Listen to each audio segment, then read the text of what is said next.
It doesn't happen when I'm there, but as soon as I'm gone, I can hear it. Okay, good evening. Tonight I'm calling to order the City of Hayden Planning and Zoning meeting. It is Monday, December 18th, approximately 5:05 PM.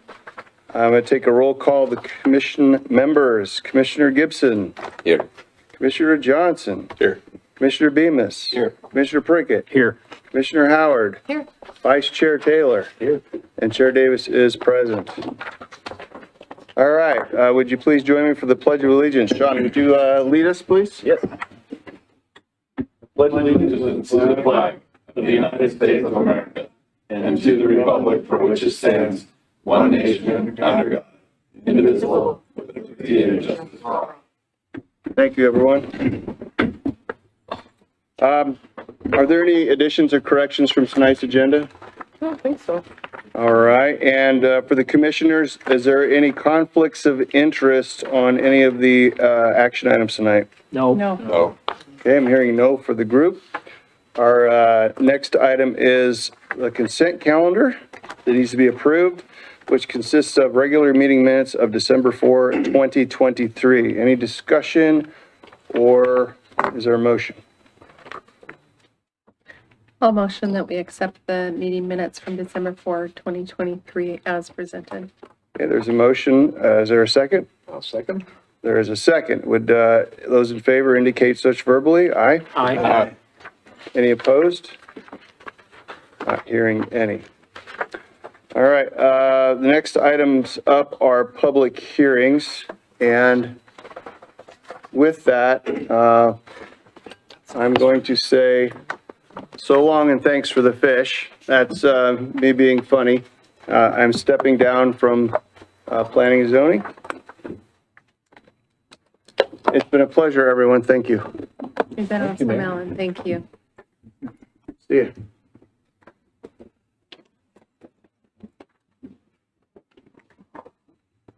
Hey, Sean, it would be helpful if you move closer to Kendra. Yeah. You want me to move over here? Yeah. Okay. Where's my cheat sheet? Posing for brownie paper.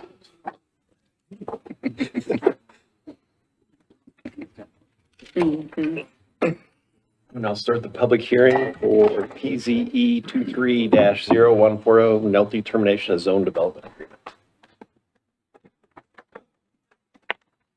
Donna, would you like to present? Just give me like 2 seconds.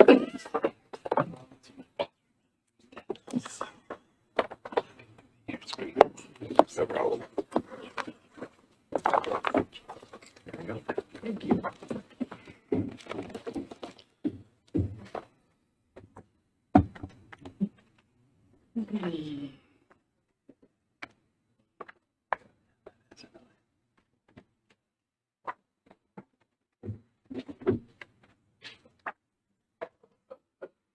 So tonight we're here to look at PZE 23-0140, and it's a termination of a zoning development agreement. And so, as you've seen before, zoning development agreements are processed the same way as a zone map amendment or a zone text amendment. So they have a public hearing with the Planning and Zoning Commission, and they have a public hearing with City Council.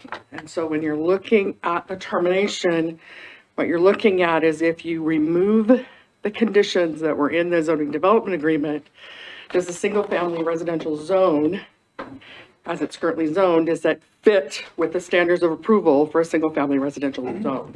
Which you're kind of comparing against. So as a matter of interest, the zoning development agreement is part of or overlaid over the top of 2 parcels. The 2 parcels are on the north side of West Orchard Avenue, and they are east of North Ramsey Road. The zoning development agreement actually used to go out to this dotted line previously, so it included all of that area. The applicant owns the property at 1569 West Orchard Avenue. So again, just a little bit of background before The applicant presents. The background portion of the staff review can be found on pages 1 and 2. Historically, the information begins on page 22 of the staff review. So the Planning and Zoning Commission's written recommendation noted that they approved the zone map amendment request from residential suburban to residential single family, as was requested, based upon its consistency of the request with the comprehensive plan, the future land use map, the compatibility of the proposal with the adjoining land uses, both present and future, and the adequacy of public infrastructure to support the range of uses allowed in the proposed zones. That's directly out of the written recommendation when this process was migrating through the zone map amendment request previously. City Council minutes of the public hearing identified from Councilmember Beck that under current single-family residential minimum lot requirements, Councilmember Beck asked if the requester would be able to split the property into more than 3 lots, and if so, could a stipulation be placed limiting the requester to 3 lots. And then the zoning development agreement identifies the density limitations, that any use of the above described property shall be limited to 3 residential dwelling units for the entire 1 acre of property, which is made up of both parcels. So that's kind of the agreements and the path of the decisions. So kind of going back and looking at some street view imagery, as of August of 2007, and this is facing northwest, the property that the request is coming from, 1569 West Orchard, they had just removed a trailer, a mobile home that was here, and this was the second mobile home, and then you can see the house on the corner. And then in August of 2013, you can see that same property. This is where that first home that was removed was at. The second home, kind of an outbuilding, and the house. And then turning around and pointing in the northeast direction from the house piece, you can see the house on the corner, and the lot is vacant as of December of 2021. So the correct request, the owner and applicant is Michael and Kirsten Nelty, and Michael is here in the audience to present. The location is 1569 West Orchard Avenue, and the request is to terminate the zoning development agreement for single-family residentially zoned lot located at the above address. Property is currently vacant, and a single lot is approximately 0.43 acres in size. And with that, let me hand it over to Michael.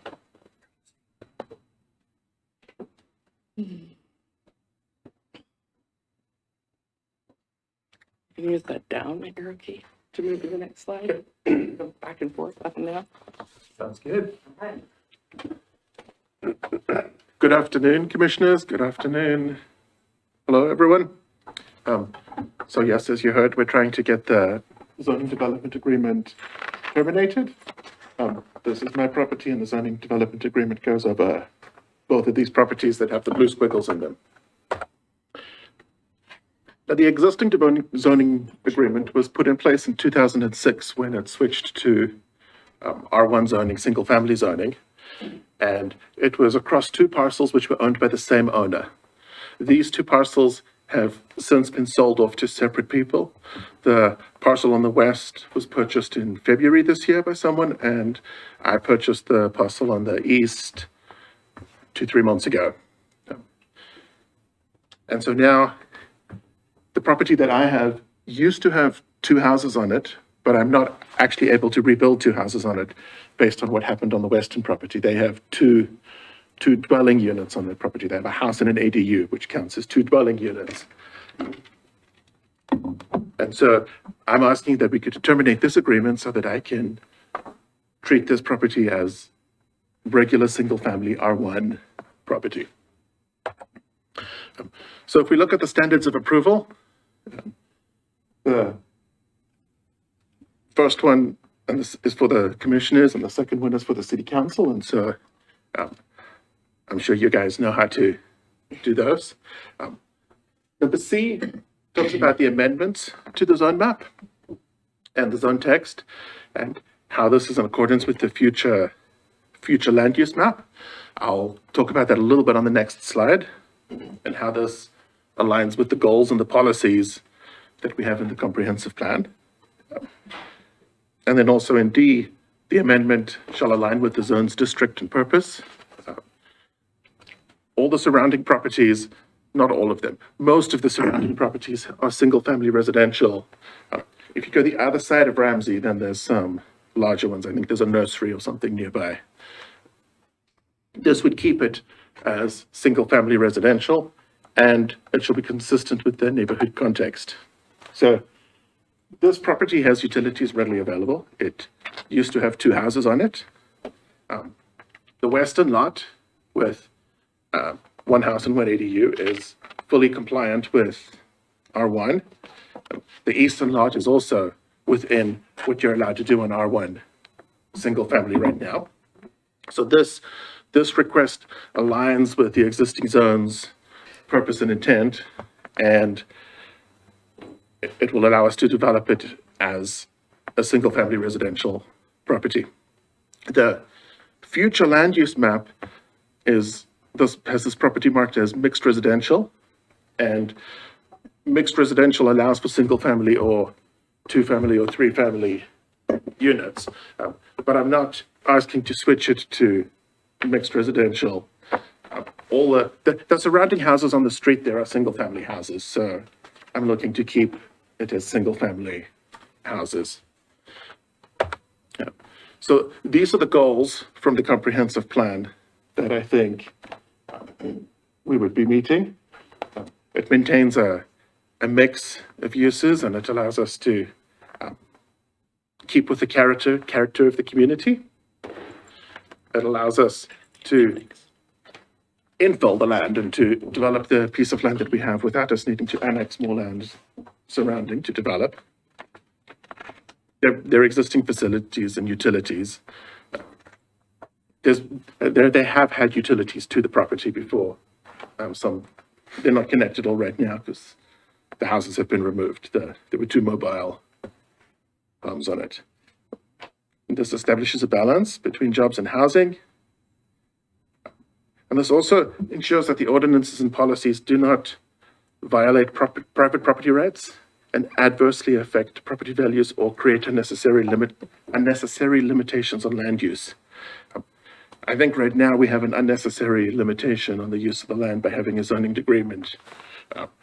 It made sense in 2006 when it was placed because there was less development around it, and so it was limiting the density. But now, if many of the surrounding is single family R1, then I don't think it makes sense for this one property to be limited from being developed the same way as the rest of the single family residential is. And this creates a few housing options. So I think these policies it works with. The most we would be able to build would be 2 houses on that property anyway. So it's not going to put a huge load on. There are enough parks and facilities already in the area to handle 1 or 2 more houses. I didn't put it on this slide or on the goals, but there are goals about increasing safety and there are goals about increasing the look and the character.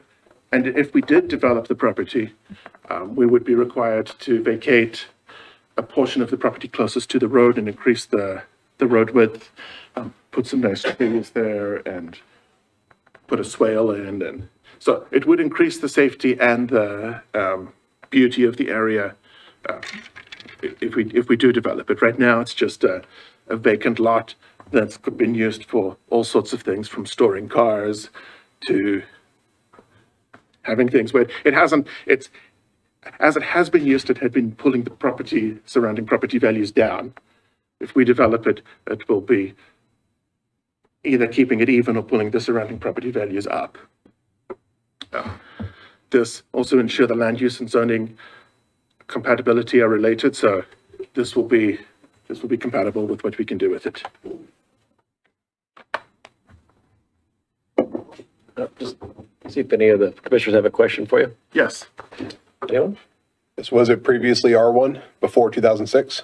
it was residential suburban before Okay. 2006. Okay. And are you planning on one house or two houses on it? I would like to put 2 on it. Okay. Okay. So your lot sizes are what? How many square foot on your lots, each lot? Oh. Well, right now it is 1 lot. So there are 2 lots that the zoning agreement covers, which was about 1 acre at the time the zoning agreement went into place. The smaller lot is 0.25, and that lot has a house and an ADU on it. And the larger lot is 0.43, and that lot has no houses on it right now. Is it your intention to leave it 1 lot as R1 or to split that lot? I am probably going to want to split it into 2 lots Okay, and make them about 0.24 or whatever, 0.22 acres each. okay. Oh. Thank you. Anyone else? No? Okay. Thank you. Donna?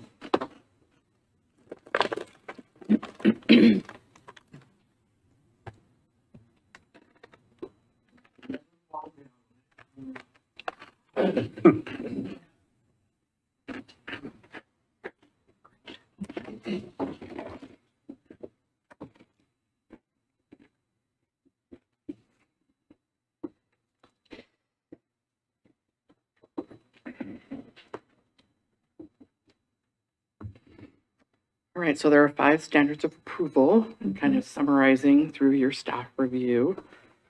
So based on the applicant's request to vacate or to terminate the zoning development agreement, additional conditions didn't seem to make sense. And so number 3 talks about the future land use map and the goals and policies found in the comprehensive plan. So the future land use map shows it as being mixed residential, which is a mixture of single-family residential types on smaller lots. And single-family residential, which is what it is today, zoned to single-family residential with the zoning development agreement. And what the applicant is proposing is a land use type that represents the standard neighborhood. It's all single-family homes, a little bit larger lot sizes than in mixed residential. And accessory dwelling units are permitted, but 2-family dwellings are not. And the goals and policies of the comprehensive plan that the staff identified are on page 5 of your staff review, and then also in the appendix in their entirety. So there is about 6 of them up there for goals that the staff identified, and then they pretty much range from that a balanced mix of land uses and densities and housing types and choices, encouraging development inside the city limits versus annexation, ensuring that all the development can be serviced by existing public facilities, and promote and encourage the development and rehabilitation of quality housing through a variety of housing options and densities. And then there are 3 policies that we kind of pulled out, and there may be others. But then the development should be compatible with the land use chapter of the comprehensive plan and fiscally responsible in supplying adequate transportation, utilities, parks to newly developed areas. Minimize financial and operational impacts resulting from road improvement projects and maintenance. Ensuring that land use and zoning compatibility related to development, density and type fit the airport. So this doesn't land in any of the runway protection zones. It is in the flight path, as is most of Hayden. So again, here's a picture of the existing zoning, single-family residential. Single-family residential's minimum lot size is 8,250 square feet. Residential suburban's minimum lot size is half an acre. So at no point were those 2 lots, when they changed to single-family residential, they didn't meet minimum lot sizes at the time that they were changed for the zone map amendment. just as a matter of interest. And then it shows on the map as being mixed residential as a possibility. Keeping in mind, they're not requesting a zone map amendment to what's on the future land use map, but just to remove the zoning development agreement. Just want to make sure that we're Which then makes it become what? single-family residential, that yellow. It just Make becomes yellow R1. without Yeah. that blue kind of patchy thing over the top.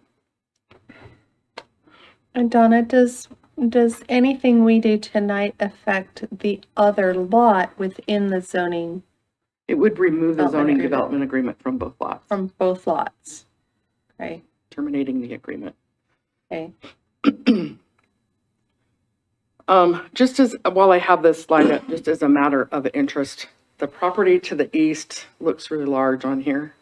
It actually currently has 2 residential structures on that property, and it's out for agency notice. We have a preliminary plat application in process for that property to subdivide. So just wanted to point that out, that that big lot immediately to the east was in process of a subdivision.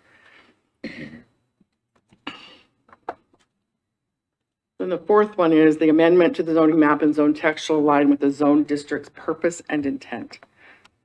So the existing zone as it exists today and the proposed zone are one and the same. Single-family residential zone provides for the classic Hayden neighborhood where single-family homes on smaller lots are permitted and accessory dwellings are permitted, but 2-family dwellings are not. And then the fifth standard is that the amendment to the zone map and zone text shall be consistent with the neighborhood contexts. So both the existing and the future. The existing shows it as being single-family residential to the east, to the southeast, further to the north. These ag lots are remnant lots. Agricultural requires a minimum lot size of 5 acres. So should those lots ever get to the point where they want to do some development of them, most likely they'll be in here looking for a zone map amendment to allow them to be able to do that. To the northwest is single-family residential. Immediately north is residential suburban, and south is residential suburban. Remember that those lots are still half-acre lots, and these lots are nearly an acre in size. Ramsey Road corridor will go through at some point and will widen. They will still meet that half-acre minimum, even with that future road dedication. Properties to the south are really close to less than half an acre each. Just as a matter of context, they may be zoned that, but they aren't really close to that half-acre minimum.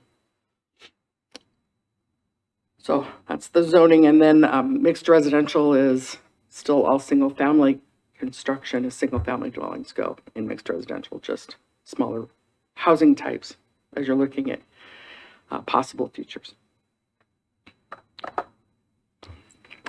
So at the time of future development, Hayden Lake Irrigation District would be the water purveyor, and they would have to have their requirements met. Dry utilities shall be placed underground. The city's sewer master plan shows the site within the H2 basin. Northern Lakes Fire Protection District would work with Hayden Lake Irrigation District with respect to fire hydrants if they're required. Orchard Avenue would be constructed to the city's typical section. And if there were any internal streets, because we don't have a proposal of how that would be divided at this point, they would have to be built to local street standards. And stormwater should be reviewed at the time of either site plan or subdivision development. Notices were sent to 24 agencies, and of those we heard back from 4. The Kootenai County Sheriff's Office identified no concerns. Hayden Area Regional Sewer Board responded with no comments. Panhandle Health District responded that any new structures would be required to connect to municipal sewer. And Idaho Department of Water Resources responded that the request did not fall within their jurisdiction. You received 1 public comment. Did I hand it to you guys yet? I don't think so.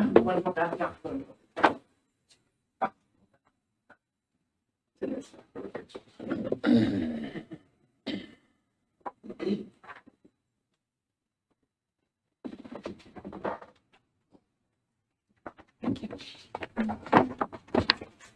only get one comment. We usually like to read them into the record.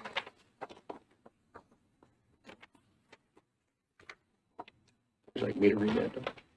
When it gets to the public hearing. You can read it at the beginning of the public comment. They were in opposition of the request.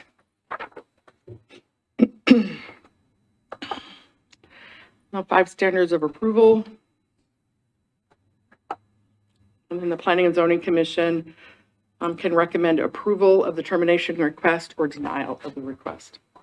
Just want to make one more quick comment since we talk about infrastructure improvements. To get to a better picture. It's all the way back to the beginning. Well, you can use this one. So remember when I said that the zoning development agreement actually went all the way out to the blue dotted line, all the way out here? Because when you do site development of your site or you do a subdivision, you have to dedicate right of way. That's what he was talking about. Mr. Nelson was talking about vacate. You have to dedicate right of way and grant utility easement in accordance with the adopted typical section. So this lot that had been larger on the corner, dedicated right of way for Ramsey Road, and also dedicated right of way, which you can't see under my yellow line, for Orchard Avenue. When they build Orchard Avenue, they have to dedicate a certain amount of footage for right of way to meet that typical section, as well as granting the easement. So this 0.43 lot will get a little bit smaller, but it still is really close to that 0.2, which is larger than the 0.18 of standard single-family residential lot. Just trying to give it a little bit of perspective. All So right. did you bring that up based off of this? Because they're stating that that road is too narrow? No, I wanted to clarify the Yeah. fact that when you're reading the zoning development agreement, it talks about a 1 acre piece of property. Yeah. But as the property develops, that 1 acre shrinks because you're dedicating right away in accordance with the typical section. Okay. And to quantify the vacation Yeah. versus the dedication. What is the typical road section there? Is it a 2-lane, 4-lane? I'm going to defer to Rob Wright, our city engineer. It's a 2-lane section. It's 28 feet wide with a 10-foot swale, 5-foot sidewalk, Okay. 60-foot right away. And then that's also where we're proposing a roundabout on that intersection? There's no Not Ramsey and Orchard, at This Orchard. intersection. at Orchard. So just Not a at 4-way Orchard. stop? Not at Orchard. Oh, no? 2-way? It's a 2-way. Hayden Ramsey Honeysuckle, maybe you're thinking of? Oh, yeah. Down one. Thank you. Rob, with regards to this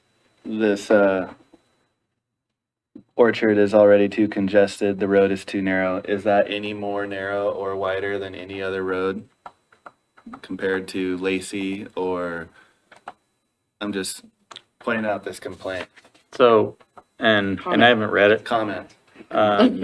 Today, I'm guessing I read it as a complaint. it's probably 24 to 26 today. Okay, And it's not that big of a difference going from 24 or 26 to 28.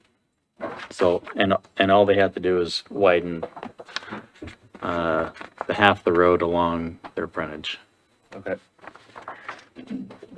At the time of development. Yeah. Either by a building permit or subdivision. You want me to leave this slide up? What would you like me to leave up for your public comments? Let's put up the standards for approval. Please. Thank you. Any more questions for Donna? No, Nope. thank you. Okay. Anyone who wants to offer comments regarding the subject case, please submit a completed form located on the table by the entrance doors. Forms must have your name, address, date, and whether you want to testify in support of, opposed to, or are neutral. Anyone planning to speak must do so at the podium so your remarks can be heard in the recording system. All questions and comments will be directed to the commission, not the applicant. The applicant will have the opportunity to answer questions and offer a rebuttal after all public testimony is completed.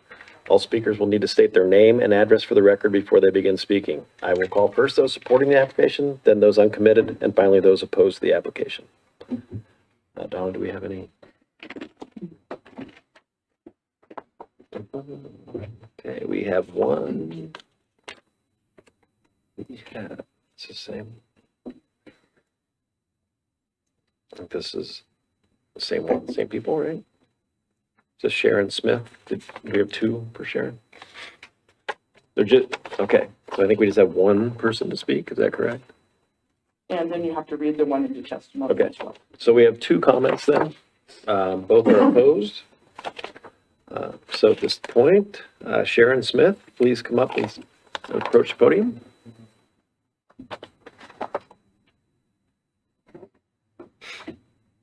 Public comments are limited to 3 minutes.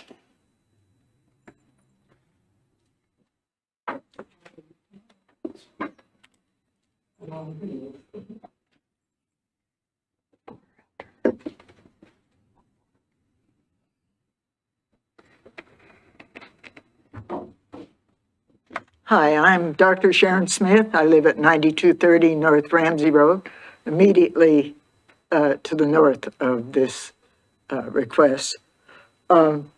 Just as a forenote, I spoke to the city council. It cost me $440 to speak to them about the ADU that was placed on the corner lot. And I opposed that for the reason that I think you can see that's happening tonight. At that time, I'd just gotten out of the hospital. I'd been 3 days out of the hospital with a ruptured appendix.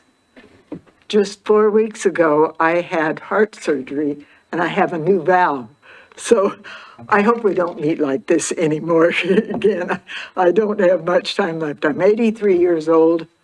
I've lived at this address for 55 years. My mother's remains and my father's remains are on this property. It's full property. I haven't developed it.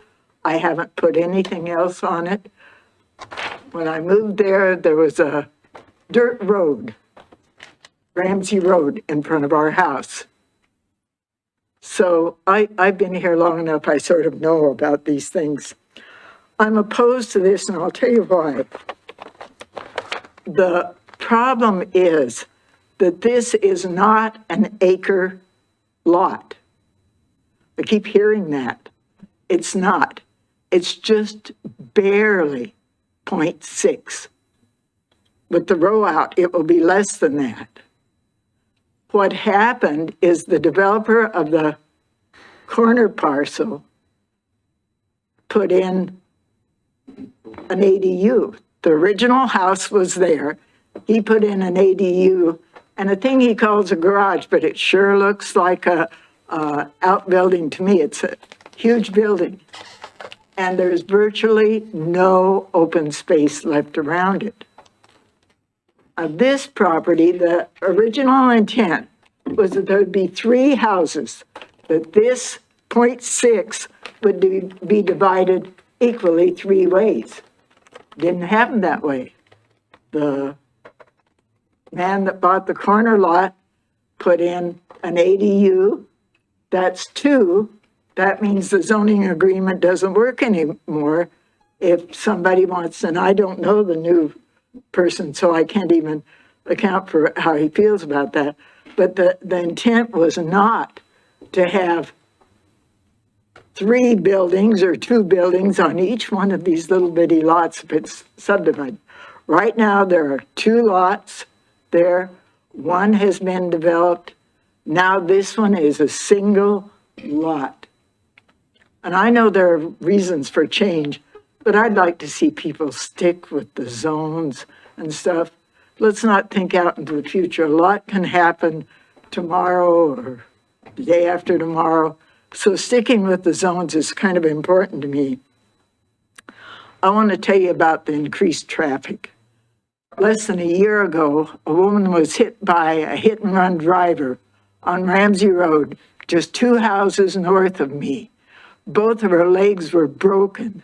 She could have died. There have been accidents on Ramsey Road at my corner. They took out my fence twice, took out a tree once. It's just waiting to happen again. The traffic is horrendous. We had a sheriff's deputy come to tell us about some stolen property that we'd ask about. And he had to turn on his lights, his flashing lights, to back out of my driveway because people wouldn't stop for him. We saw a small child miss getting hit by a car by a fraction of an inch. I grabbed his jacket and got a hold of the hood and jerked him back just as this huge pickup sped by. Car versus pedestrian, 30 miles an hour, fatal every time. And it's going to happen to us there. I want to emphasize that this lot and the one next to it are not an acre. It used to be the whole line of those. I don't have the zone map up, but everything from the corner on up were 1 acre lots. That's what I bought. We had horses, we had chickens, we lived like we were out in the country, and now we're totally surrounded by developments. Little bitty sandwich pieces of lot. And I'd like to hold on to the character of my block anyway, as long as I can. I think the problem that the person that bought this, the problem he has is with the woman who sold it to him. She knew that the ADU had been built on that property and that she no longer had the permission to build two on that lot. And she should have let him know that, and I'm sure she did. We have lots of kids in the neighborhood. And you should see those little tykes walking along the edge of Ramsey Road, sometimes not on the edge, sometimes actually on the paved part, no sidewalks. And they just walk along there, and sometimes the cars go around them, sometimes they come awfully close. I think we're waiting for tragedy there.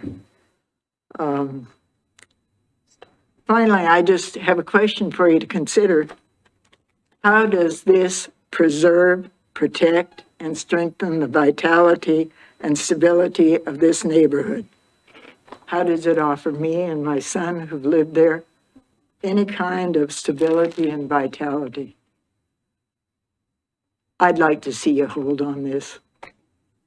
Okay? Thank you. Thank you.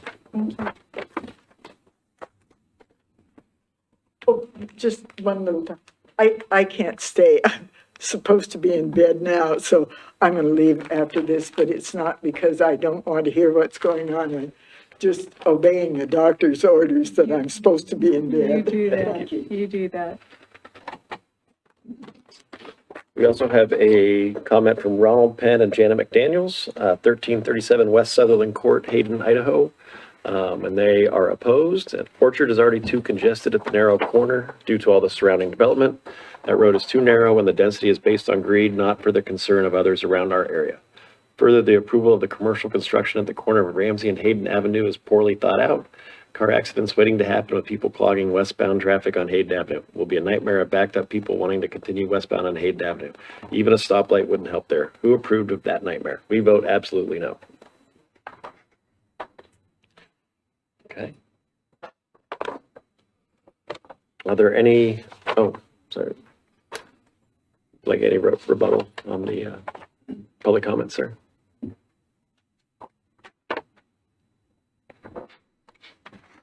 Thank you very much for those public comments. I hope the First Lady's health does well and that her heart is, she gets what she needs for that as well. I understand that there's a concern about congestion.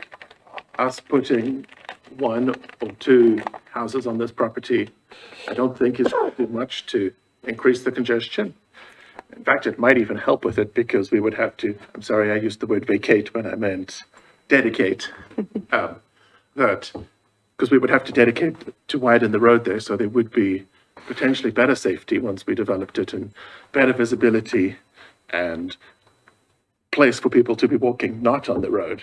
There'll be place on, there'll be a sidewalk where they could walk on the side of the road where we would develop. So, thank you for those comments. Thank you.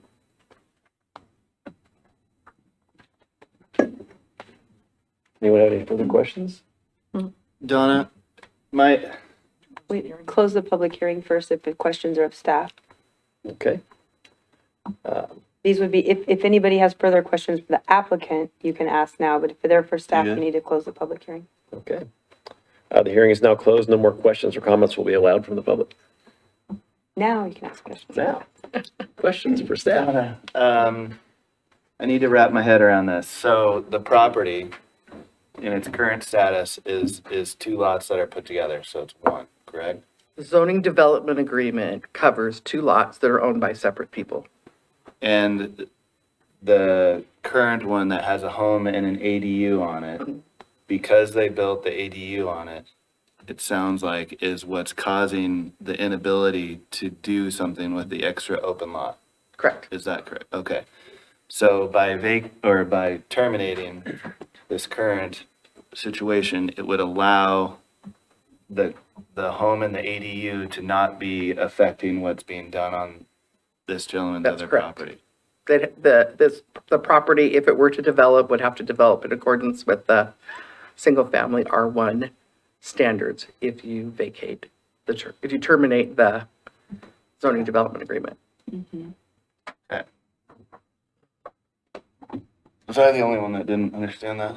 Well, I did the math on the lot. It's about 19,000 square feet, just about. So it's big enough to get two, based on the 8250 for the R1 zoning. Yeah. So it is large enough to have 2 single-family lots on it. Yeah. But because of the zone development agreement, and they did put 2 on the other lot, that limits them to 1 now. So there's no way that they could now divide that lot into 2 lots or put an ADU on the existing lot. Without this termination. Yep.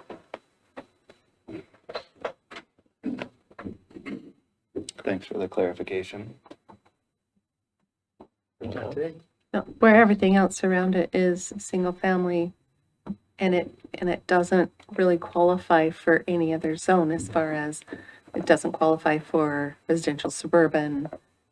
It doesn't fit in any other thing other than R1, And the future land use is mixed residential. which I think that the citizens would far prefer a single family than to the mix, which you put something else around it and it becomes mixed residential anyway. But I think that the single family is the preferred zoning anyway, which is what it is, essentially. So should we proceed, schedule deliberations? Or schedule deliberations for another date? What would everybody like to, you guys I want think we to can talk this out? Let's proceed. Proceed, okay. Any other? See, We're all good? anybody want to give me some reasons why we should oppose or approve? So as I look at the standards of approval, I believe that as we consider its existing zoning, that what he's asking is exactly what the existing zoning without the zoning map agreement in place, it still fits that zone, that it is everything else around it. And I think that actually its development, which would widen the roadway, put sidewalks, actually enhances the safety of the area. And it's just a reality. It's going to happen in hopscotch. It's not all going to happen all at once.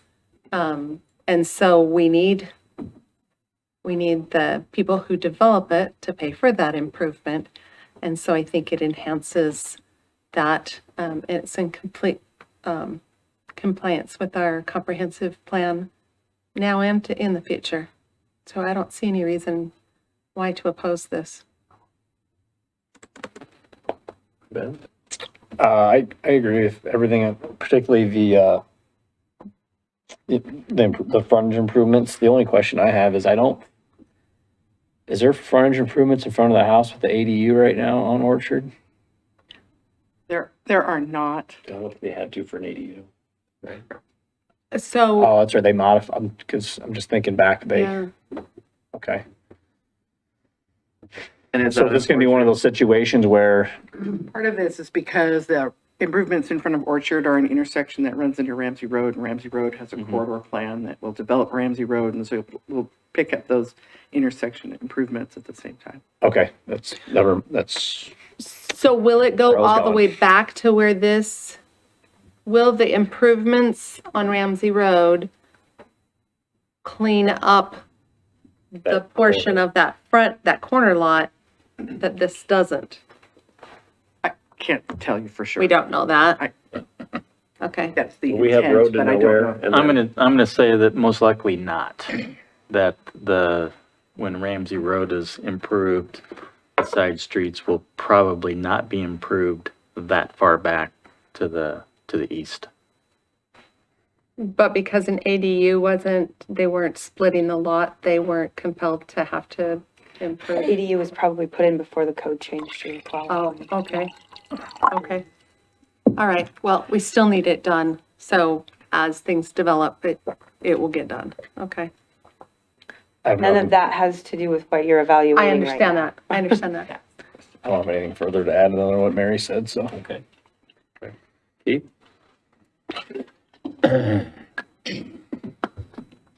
I'd like there's more comments. I can see it both ways. So, Joel? I think with the property owner on the west side of this gentleman's property, it's going against goal 16 and it's creating an unnecessary limitation on his land use. So I think eliminating this would free up his land use to achieve goal 16. Okay. I agree 100% with Joel right there. Okay. so I guess the thing I'm looking at is we're tasked with, and this is a hearing. This is a judgment, recommendation, right? It is a Is that clear? recommendation. This is a recommendation to recommendation. council. This is not a, Yep. yeah. And so, I'm very hesitant to trample on any individual landowner's rights to develop, provided that what they're developing is in line with, the goals and everything that's in place. I think this is, it's probably fine. So, Maybe you want to make a motion?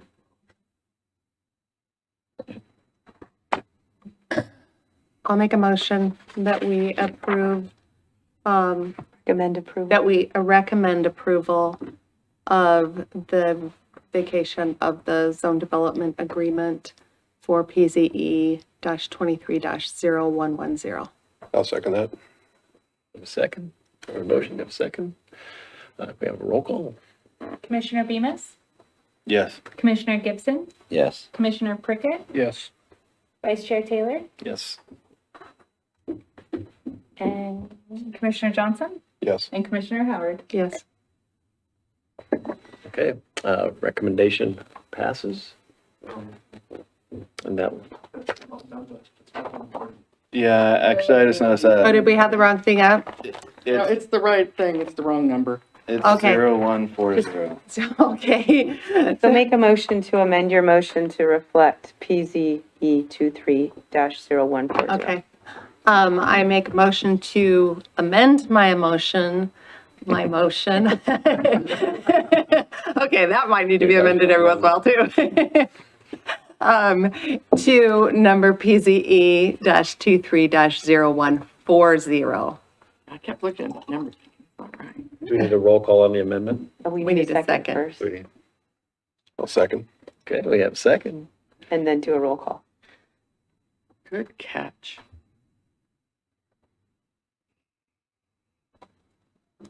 Commissioner Bemis, Yes. Commissioner Gibson, Yes. Commissioner Prickett, Yes. Vice Chair Taylor, Yes. Commissioner Johnson, Yes. and Commissioner Howard. Yes. Motion to recommend passes. Now we will move on to PZE-23-0115 Hayden Sky Preliminary Planned Unit Development.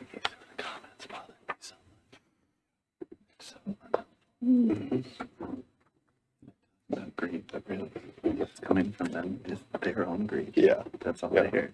100%.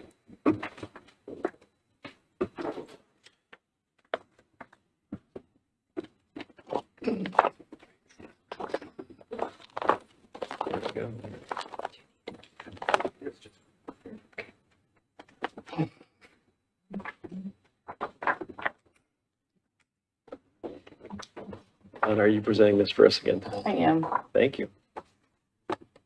Have a couple of documents on the packet. Or, let me get started. We did have 2 comments came in. Okay. That were Thank you. We can do it the same way we did the last ones.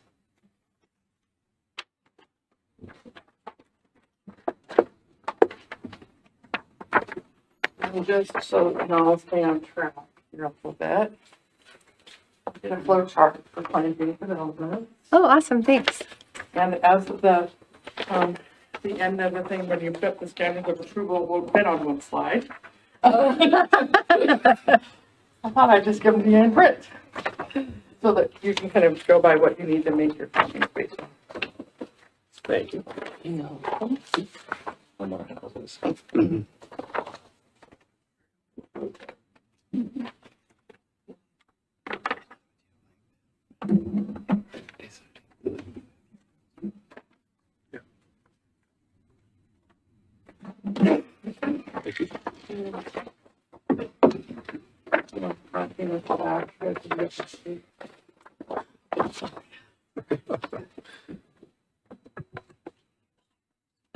You and I got some different comments. Do you read both the sides?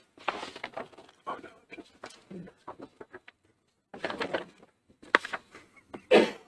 And for members of the public, there were flow charts on how to make your comments in the back when you walked in the door.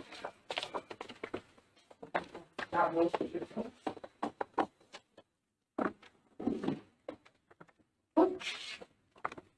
So this is the first part of the plan, of a planned unit development. So tonight we're here for the preliminary, public hearing for the preliminary planned unit development.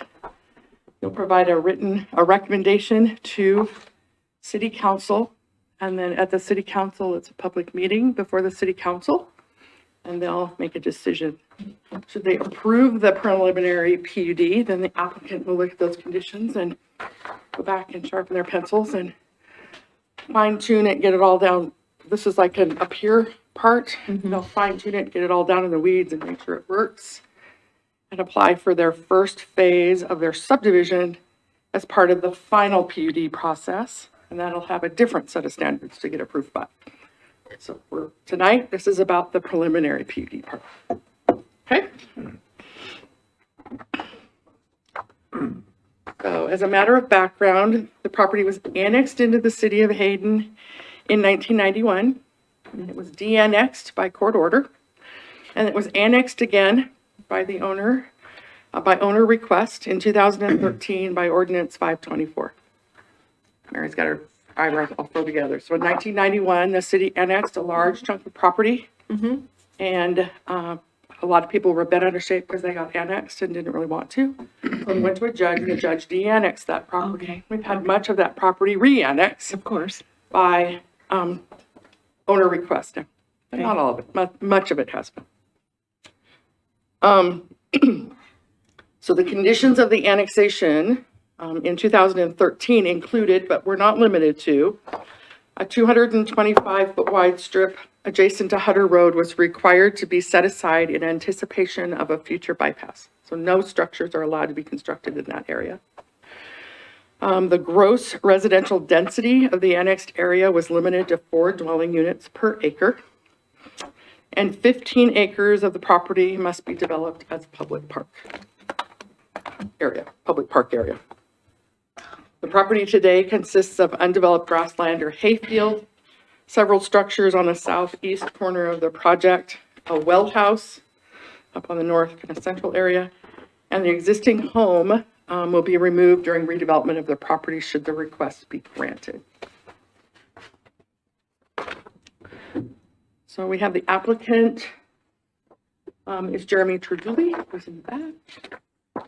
Olson Engineering and Eric Olson is here as well. We also have Dale Rainey, who's here, and Dave Bailey, who's here. All of them are part of the applicant team and owners. And the owners are John and Jacqueline Peterson and the Mills Family Tree Farms, LLC. So the vision of the Hayden Sky community based on the narrative is to create housing for a community in desperate need of a wider range of housing options. The request identifies a mix of housing options. It recognizes a light industrial component, but also recognizes the limitation of light industrial uses in concert and not in conflict with the predominantly residential uses of the approximately 127 plus or minus acres of the project site.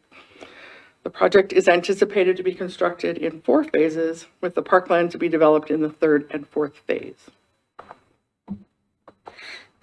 So as a matter of location, it's in the Brown area. They recently did a boundary line adjustment, so this line here no longer exists.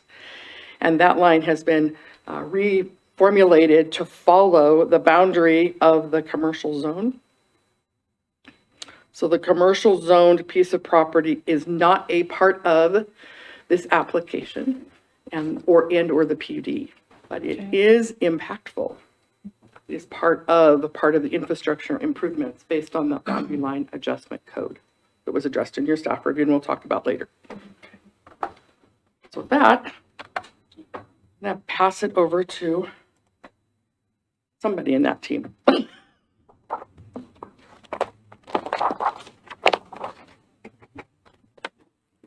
Has anyone in the commission had any ex parte communication with the applicant or general public regarding this case? No. Nope. Okay.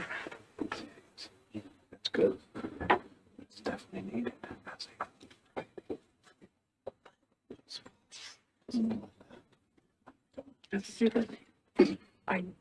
When you were putting your papers out.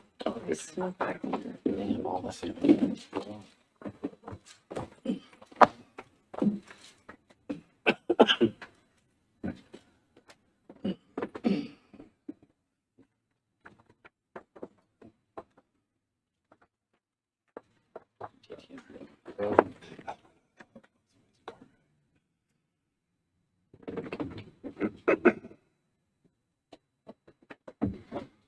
Brought a few visual aids, so we don't have to keep going back on slides. If you have any questions, we can just refer to those. Commissioners, I'm Jeremy Terzulli. I work as a land use specialist with Olson Engineering as part of the development team here. Not a Hayden resident. I reside in Hauser. Olson Engineering is based out of Post Falls, Idaho. Eric Olson, the engineer of record, is here. If we have any questions for him, I'm going to try to move as deliberately as I possibly can through this. It's a pretty large project. It's incredibly complex, so if you need to stop me at any point in time, I'll do my best to answer any questions as we move along. Thanks, Donna, for the intro to the project. We've been at this for about a year now. Before you guys brought it to you guys, we've had multiple meetings with city staff, the development team.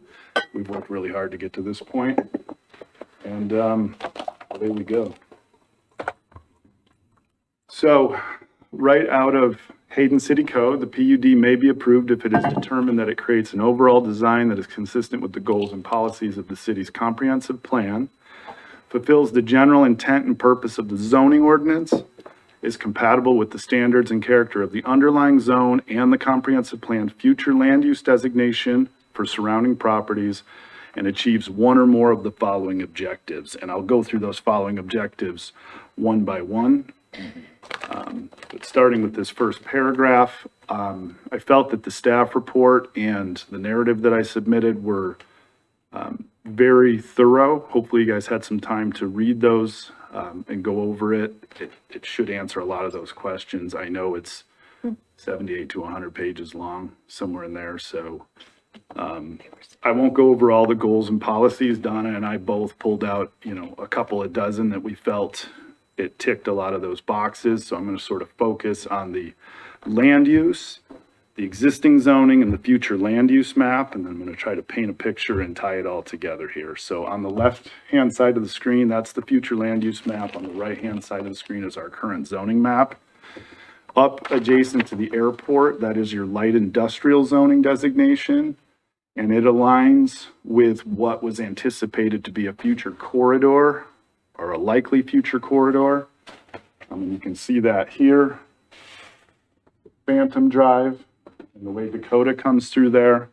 And Dakota was designed with that alignment for a very specific reason, which we'll get into in a little bit. So you got the industrial zoning. The yellow is the traditional R1 zoning designation. The red is the commercial zoning as it sits today, and the purple is the mixed use. Mixed use is not the current zoning, and I know there's been a lot of back and forth with regard to how much mixed use was on the future land use map, so we've tried to kind of mash these two together when we came up with the plan that we did. The commercial zoning is not part of this PUD request, but as Donna pointed out, it is part of frontage improvements, and whichever goes first, either the commercial or the PUD, if either, the frontage improvements are going to be part of the whichever goes first on this. So my next slide shows future land use map on the left, current zoning map on the right, and our plan, current zoning map in the middle and our plan on the right. The blue to the north, that is our industrial use with a sprinkling in of townhomes up there adjacent to the industrial use with the hope of some internal capture there with residents adjacent to the industrial use. You look to the left of our plan, those are some of your more dense, but those are all single family lots, but they are a little bit more dense, slightly smaller lots that sort of go with that purple coloring of the future land use map. Now, just to be clear, those are not multifamily lots. Those are R1 lots, but smaller than the 8250 required in the underlying R1 designation. And then as you move east, closer to the more traditional R1 residential development to the east, that's where we have the largest of our lots and the parkland. And then as you move to the south, adjacent to the commercial use, those are additional townhomes with some green space in between those.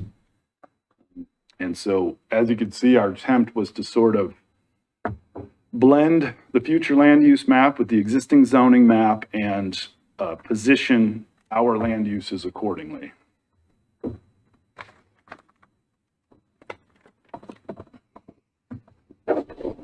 So in talking about those other objectives that they spoke about in that first paragraph, these are those objectives. If one or more of these can be met, that is justification for the PUD request. And I've highlighted each one, and I'd like to go through them one at a time.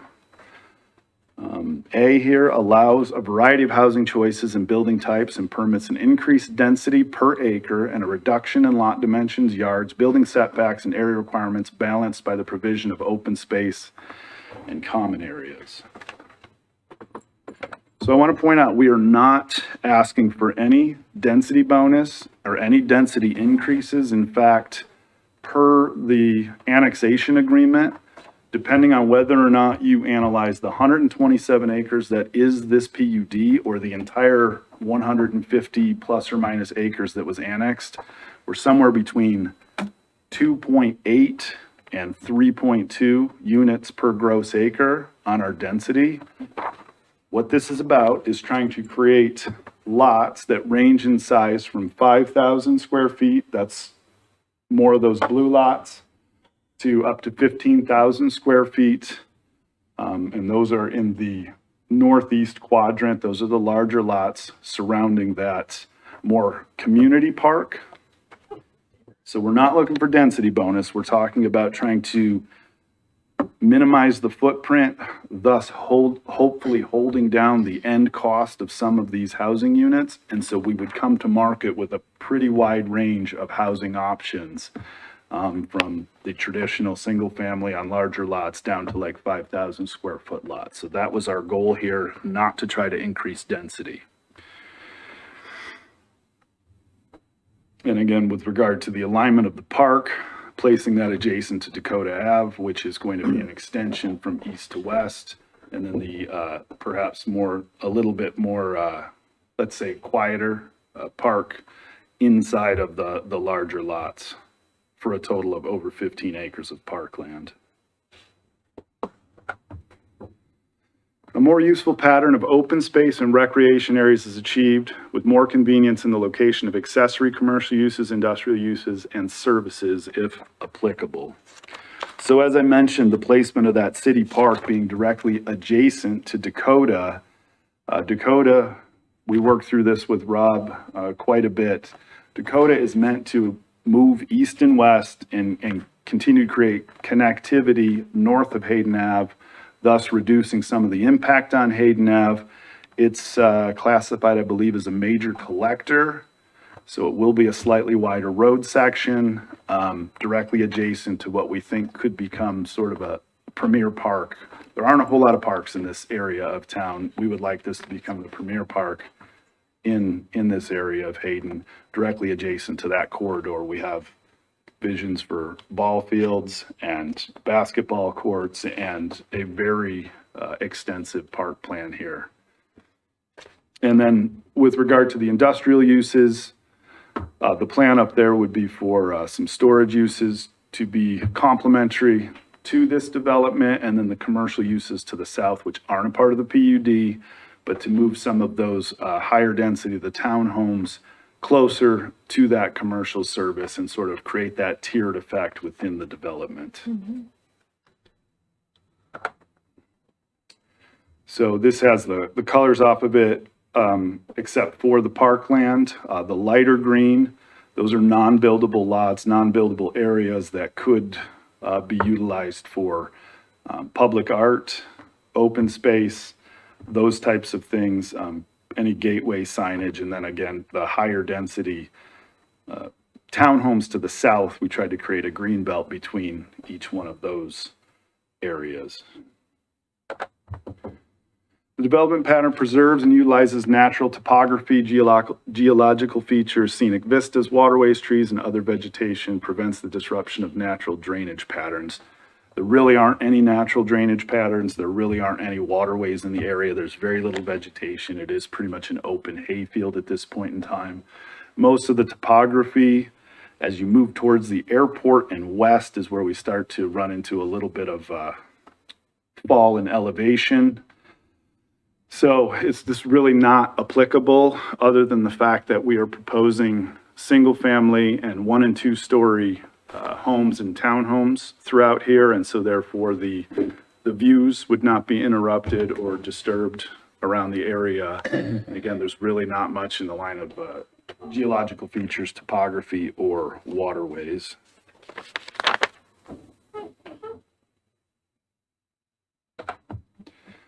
More efficient use of land than is generally achieved through conventional development, resulting in substantial savings through shorter utilities and streets. This also not really applicable due to the extension of Dakota. We had to pull that all the way through the property to create connectivity from points east all the way out to Hutter. And then we sort of skirted either side of Dakota. But its alignment was directly intended to swing up to the north so it could align with a future right-of-way moving west. That alignment actually allowed us to pull the sanitary sewer, and our preliminary evaluation leads us to believe that we can get everything sewered through gravity without the need for any lift stations based on that alignment of Dakota Avenue. So that would be a savings for future maintenance of a lift station. We think we can avoid that. More energy efficient development, the minimization of stormwater runoff, or one with more open space and concentrated density, thematic architectural design, and more beneficial community design and patterns of land use and development will be possible than through a strict application of the zoning ordinance. So again, this is not incredibly applicable to what we're trying to do. The greatest benefit to this PUD is its efficiency of land use, meaning we can get on smaller lots and hopefully bring the end price of a home coming to market considerably lower than what we've seen in Hayden over the last several years. So that would be our intent there, as well as a repeated architectural design where perhaps we can change the cladding, mirror floor plans and those types of things, which can sort of ultimately drive the end price down to below where we've been seeing as of late. So again, directly out of code, the approval in principle, this is, as Donna pointed out, sort of the view from 30,000 feet. The approval in principle of preliminary development plan that the proposed PUD is consistent with the intent and purpose of this chapter. The staff report, the narrative, Donna's presentation, all lend itself to the fact that we have met the purpose and intent of the PUD, that we've met the open space requirements, that our deviations from any of the underlying zone are not in excess of the 10%, and that we're really just looking for deviations with regard to lot size and perhaps housing type in some of the underlying R1 designation. But other than that, we're really not looking for any additional density or anything out of the ordinary. The proposed development advances the general welfare of the community. Per our estimation, one of the greatest benefits would be to bring that diverse amount of housing to the market, hopefully getting that end price down. Having housing adjacent to commercial and industrial uses that could thereby perhaps get some of that internal capture. People could live in this neighborhood, work in the commercial or the industrial area. There's a point in the narrative and the staff review that talks about the fact that many Hayden residents leave to go to work and vice versa. Many of the people that work in Hayden have to come from other communities. So this might be a way to help mitigate some of that. Other benefits to the community would be the over 15 acres of parkland that will be required and will be built by the developer. The extension of Dakota Avenue, which will create another east-west corridor that could potentially relieve some of the congestion on Hayden Avenue. And speaking of Hayden Avenue, the requirements of the widening of Hayden Avenue, including pedestrian connectivity, multimodal paths, as well as participation by the developer for intersection improvements all along the Hayden corridor, and that was outlined in a traffic impact analysis that I believe is available upon request from city staff, and it's something that if we do move to the next level, we are eager to sit down with city council, with the planning commission, and work through how this developer can help mitigate and improve some of those intersections, as well as the collection of impact fees for parks and for traffic mitigation.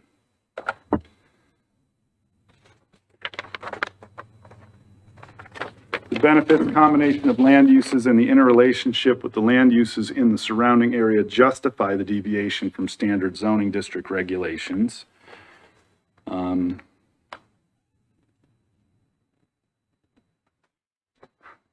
So the land uses do align with the adjacent zonings, and the underlying zoning of R1 is more or less what we're trying to do here. It does align with the future land use map, and for the most part, it's a residential request, which aligns with what's around there. Proposed development at the proposed location meets the standards for approval of the conditional use permit set forth in section 1173 of Hayden City Code. So another standards of approval, and these are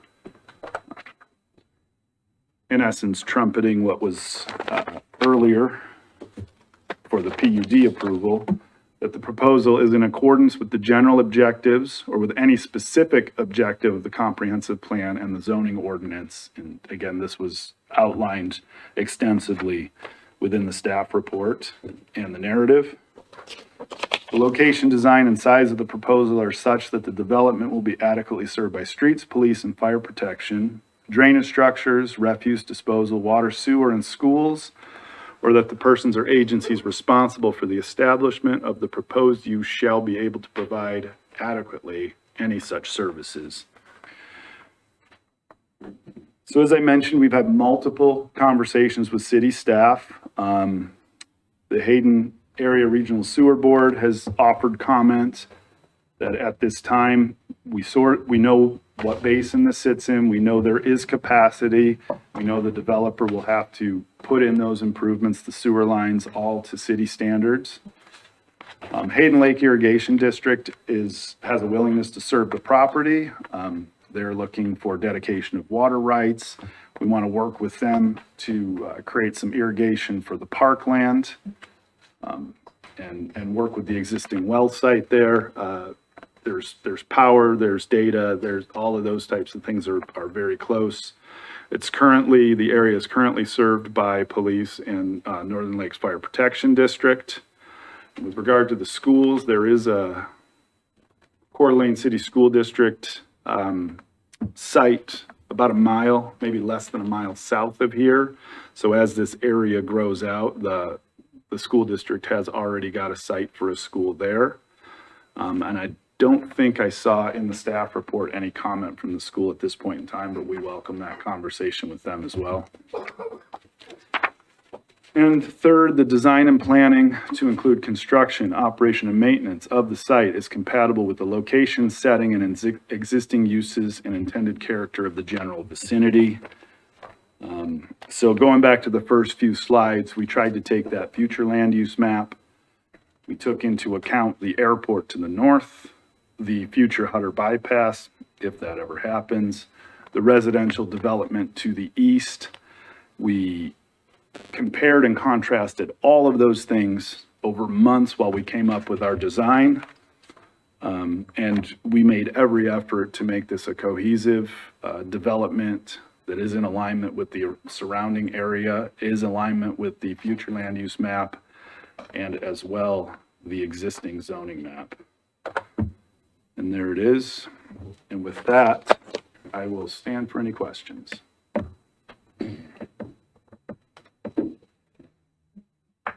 So Oh, go ahead, Mary. I just was curious. I don't know what questions are appropriate for this stage versus later stages. Questions in relationship to your standards of approval. Okay. Thank you. Okay. So Jeremy, you said though that in regards to frontage improvements along Hayden Avenue, that they will occur either with the commercial development or this PUD. First shovel in the ground out there based on the boundary line adjustment that Donna talked about, because I think in the past the city's been burned. Somebody comes in here, does a BLA, slides in, develops behind that and says, I'm off the hook for frontage improvements. That was my concern when I said, well, did this Yeah, parse out the commercial, we didn't do the frontage improvements. And right. So yeah, the first person to break ground out there has to collaborate with the city on the timing of that. And how is that as part of the PUD agreement, or is that? That's part of the boundary line adjustment. Okay. Perfect, okay. Yep. And are those separate property owners? The commercial and this one? At this time, it's joint owned, the entirety. Yeah, If this were to get approved, I think there's going to be a separation of those entities. okay. But in order to get this PUD approved, it needs to be common ownership, and I don't think they're going to make that determination until there's been how this plays out. Right. And that road the Phantom Road, where it connects up there in the northeast, that's where Dakota goes straight across then? No, Dakota swings to the south, and that actually is Down Dakota, there. where it Got hits it. Carrington. Phantom sort of hugs the airport Okay. There is kind of a dead spot in Phantom up there. But, so Phantom's not going to be heavily traveled. Got it. Dakota, though, absolutely, it's going to connect to points east and definitely offer some relief off of Hayden Avenue for people trying to hit Hutter north, you know, perhaps up to Bakel and to Rafstrom or wherever. It can certainly relieve the Hutter and Hayden intersection. So as it sits right now, Dakota doesn't punch through to Carrington right now from the east, correct? Yeah. It's the next Stop at phase Atlas? of Carrington. I believe it does. It does. It does connect today. Okay. It ends right there.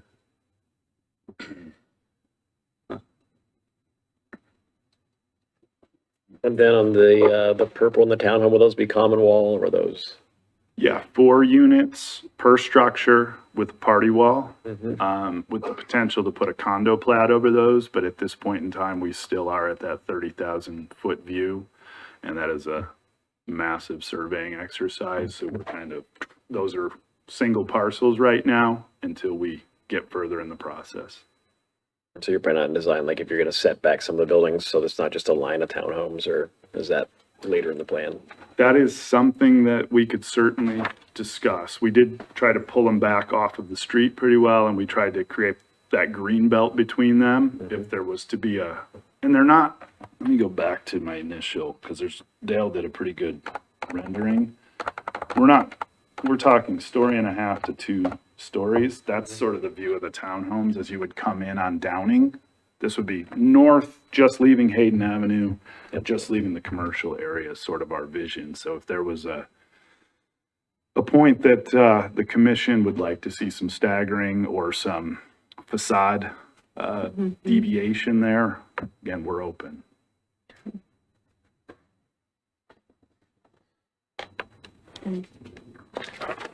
So the blue houses there, These lots? that's these, right? Nope. The purple ones. So, These are the purple ones. yeah, so this view is taken from Say right there. I see. And how many square feet are the blue lots? Those are 5 and 6,000. As you move to the end cap, those are closer to 6. The internal ones are all 50 feet wide by 100. And so on the current zoning, it's yellow, Correct. which is, R1, yeah. And is that, how many square feet is that? 8250. So the blue ones under current zoning should be 8,250. That's future land use map. If we were to be, But if it goes to that, then that would be mixed. if we were to It's the- propose an R1 development, which is what the property is currently entitled for, yes, every lot would have to be 8,250 square feet minimum. So how are you getting to 5,000? Why are you asking for it to be less by 35%? Price point, deviation, creating that range of housing. If we were to propose everything at 8,250 based on current land values, pulling of infrastructure and the ultimate construction of the house, we think we would struggle to bring those to market for anything less than $500,000. Okay, so, okay. Now, in the townhome area, are you going to be doing driveways, or are you going to have on-street parking, or how's that supposed to run? Okay, because you can't see it there. I'm sorry? This one behind, but this is another exhibit I brought, but this could possibly confuse the issue. So bear with me.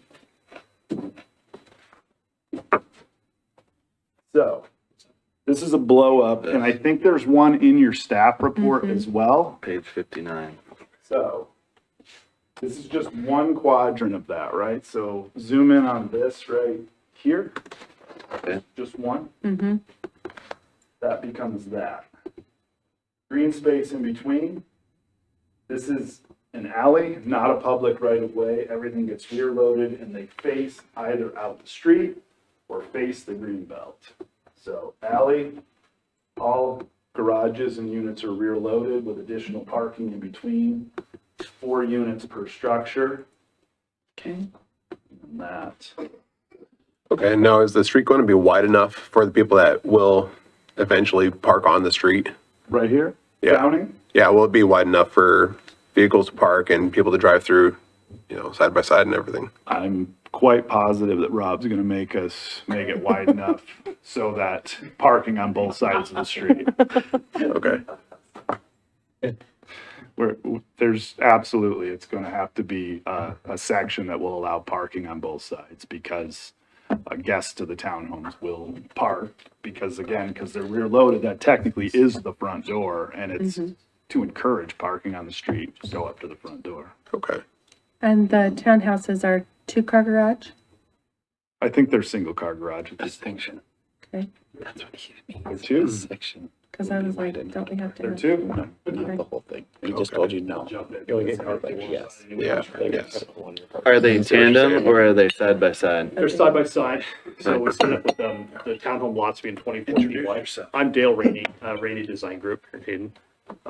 So they're designed for 2-car, 24-foot wide garages, and then there's additional parking. So we really didn't want a bunch of garage doors facing any of the streets on the townhomes.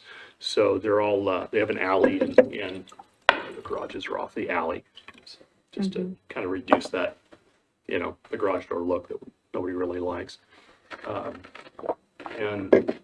kind of to follow up on the Mr. Gibson's question about why didn't we do 8250? Why are we doing smaller lots? That's kind of the beauty of the PUD is you're able to make the housing a little denser in certain areas in exchange for more public space, the park space, the green space, the communal areas and things of that nature, rather than just cookie cuttering a bunch of tract homes and there's no area to congregate and hang out. So kind of focus on, getting that green space for, even some little pocket neighborhoods, the townhomes have got their own little green space in between them and that sort of thing. So, rather than just making them all the same.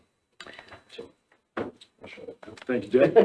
But on that note, you did also state that it's averaging 4 lots per acre across. 3.2, if you just take the 127 PUD. If you take the 150 plus annexed, which was subject to the annexation agreement, we're actually sub 3. We're at like 2.9 units per acre of the annexed area back in 2013, which that was the stipulation for that annexation agreement, not to exceed 4 units per acre. So any way you slice it, we're either 3.25 or 2.8, 2.9. So at what point was the park introduced as a requirement? Was that an annexation? Correct. So help me with the math. If you had to have 15 acres and you were to do the 8250, how many rooftops would there be? 330 to 350, I think, is about where we would wind up. And what are you proposing? It's 412. Okay. And, a lot of times developers will come in and they throw out the word of affordable housing, but that is so subjective. Yeah, that's why I did not use the word I noticed affordable once. that. I And appreciate I'm not that. trying to play possum here. I'm really not. But Right. like I mentioned, we've been at this a year. I would guess we'll be at this roughly another year before that's, if we get approved. So many things can change between now and then. So I don't know if this is this stage or a later stage question, but I'm going to throw it out anyway. So I understand that our community, the county as a whole, needs obtainable housing for our median income, for our workers, the people that actually live and work here. But so often what happens is those lower price points get gobbled up by investors and become rentals that they just jack it up high anyway. Are you planning any kind of creative provisions to make it actually obtainable for Why don't we work with the commission to put some guardrails on this? Because this is the same concern I have when I am over in Post Falls or down in Coeur d'Alene. We're still at 30,000 feet. I understand that. So to auger down on what the CC, and I've heard through different people that you can control certain things through the CCNRs. We can work with one of the organizations like Panhandle Area Housing Alliance, which, are they defunct now and they maybe merge with somebody else? But you get where I'm going. Kiki Yeah. Miller's group, and we're willing to have all of those conversations, Okay. but you can't really have those conversations until we come here. At because- 30,000 feet. Well, not only that, but then what if that filters back to you and now there becomes some ex parte communication? We sort of have to come in and soft launch it to you guys and Okay. then basically express our willingness to sit down and try to work together on what those guardrails look like. Okay. It's a big project. It's complicated. We did not think for 1 second you guys were going to be like, yeah, I got all my questions answered. Let's go ahead and deliberate for 5 minutes and we understand. So it's going to take some time to digest. Let's work together. Right. Well, and right now I understand that we're at the 30,000 foot level, but we don't want to say yes to something at 30,000 feet that we're not comfortable at 10,000 feet. Sure.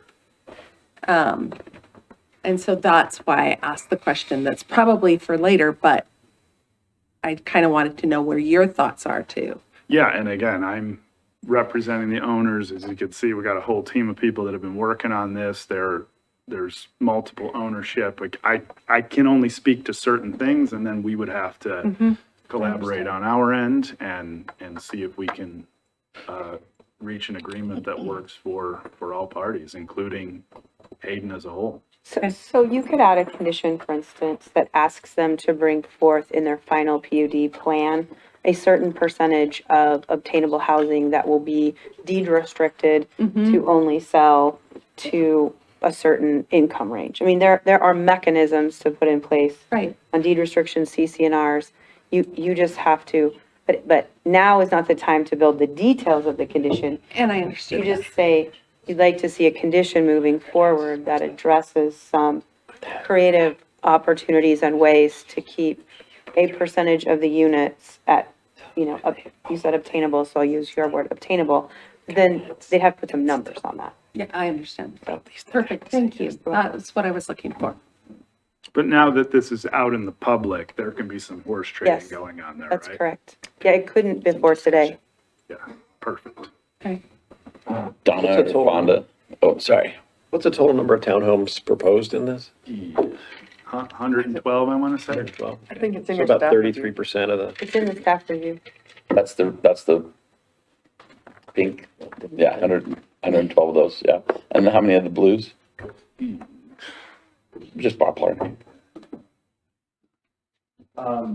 Yeah, I don't have it offhand. It's on a different exhibit. But it's in the hundreds. Yeah. It's on here. You know, percentage wise, rough? Is it on there? It's No? definitely in the Okay, staff I'll report. look for that specifically. Okay. Fonda or Donna, I have a question, but I'm not sure if it's for now or for later. Why the 5,000 versus the 8,000? Why the deviation? Why not just go by the existing zone? For their I creativity. don't care about the future land use. I'm just talking about existing today. Why not just go with that? So that's what they explained. They could come in with a standard as a matter of right, single-family residential subdivision application and keep all the lots at the 8250. But that puts those homes at a price point that they're recognizing is far exceeding what they'd like to offer the community as an opportunity to have a lower price point product. So I get that. I'm just saying, is my question for now or is that question for later? Well, your question, this is the purpose of a PUD. So Idaho code and Hayden City code provides for an applicant to be able to come in and say, I could do an application as a matter of right, and here's what it would be. That's your 8250. Or we can take a look at some deviation from your zoning code to do a community development, hence the PUD, and it's going to offer, it has to meet those elements that he Sure. talked about to offer the variety of housing, some more open space. What you're looking at is, what is the community getting in trade for allowing them to deviate from the zone code? And so for P&Z, I know not the council, but for P&Z, is it our responsibility to try to control pricing, or is it our responsibility to enforce code? Well, asking for a PUD is part of your code. What I'm saying is They're perfectly within code for everything they've asked for. And we can say, okay, we see that you're bringing a PUD and we're gonna have some smaller lot sizes and some more hopefully affordable, so we can also tell them or say then we would like to see some type of mechanism whereby there are homes being made available for medium income families. They're either a deed restriction or CC&Rs or something like that. So this is our chance to kind of help shape this in a way that Guide it, Mm-hmm. yeah. it benefits the community and fits the standards of approval. So in a planned unit development, just because you're asked about the price point question. But my question has to do with is it P&Z's purview or responsibility to have anything to do with price point? So let me go back Go there ahead. really quick. So in You the. haven't even in- done your presentation No, I yet. haven't. So in the planned unit development code, it usually allows for 5 or 6 different choices for density bonuses. They aren't looking for a density bonus, I get first that. and foremost. So we didn't even look at the density bonus kind of standards because they weren't looking for it. As one of the density bonus standards, it addresses that if you provide for, I think it's called workforce housing in the code, but. Which it shouldn't, but it does. Right, but if you provide for, this,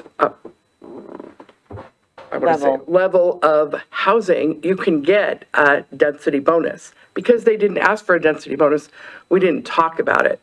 But you can add a condition, as Mary asked, to put that in place and have us evaluate that as a possibility. That's why you didn't see it in the staff analysis. Okay. So it's not, I mean, I understand, you're asking, well, is it our job to follow code? And so PUD's in the code, so they can spread the density a different way with lot size. And then we can also say, well, we need to see some type of community benefit based on workforce housing. So I think we can't, it is our purview for both of these things. And you're a recommendation to city council. Yeah.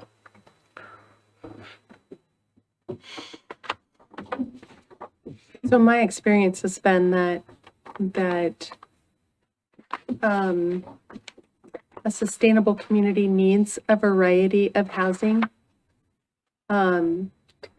Because it also, I know, I'm making a statement, not asking a question, I'm sorry. We are not at deliberation stage. Donna hasn't done her presentation and you Let's- haven't okay. opened the public hearing. Let's do so. that. Anybody have any other questions for Jeremy? Right. Okay. You stirred up lots of conversation. Thank you.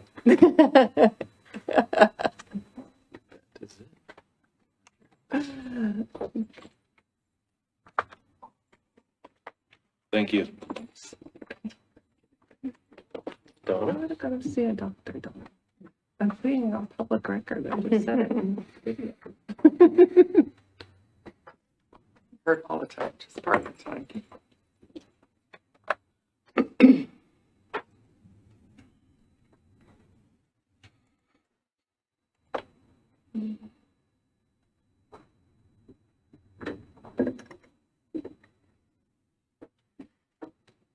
So I tried to summarize the staff review, but the staff review is quite long, and I will apologize to the audience. This looks like I'm talking a lot.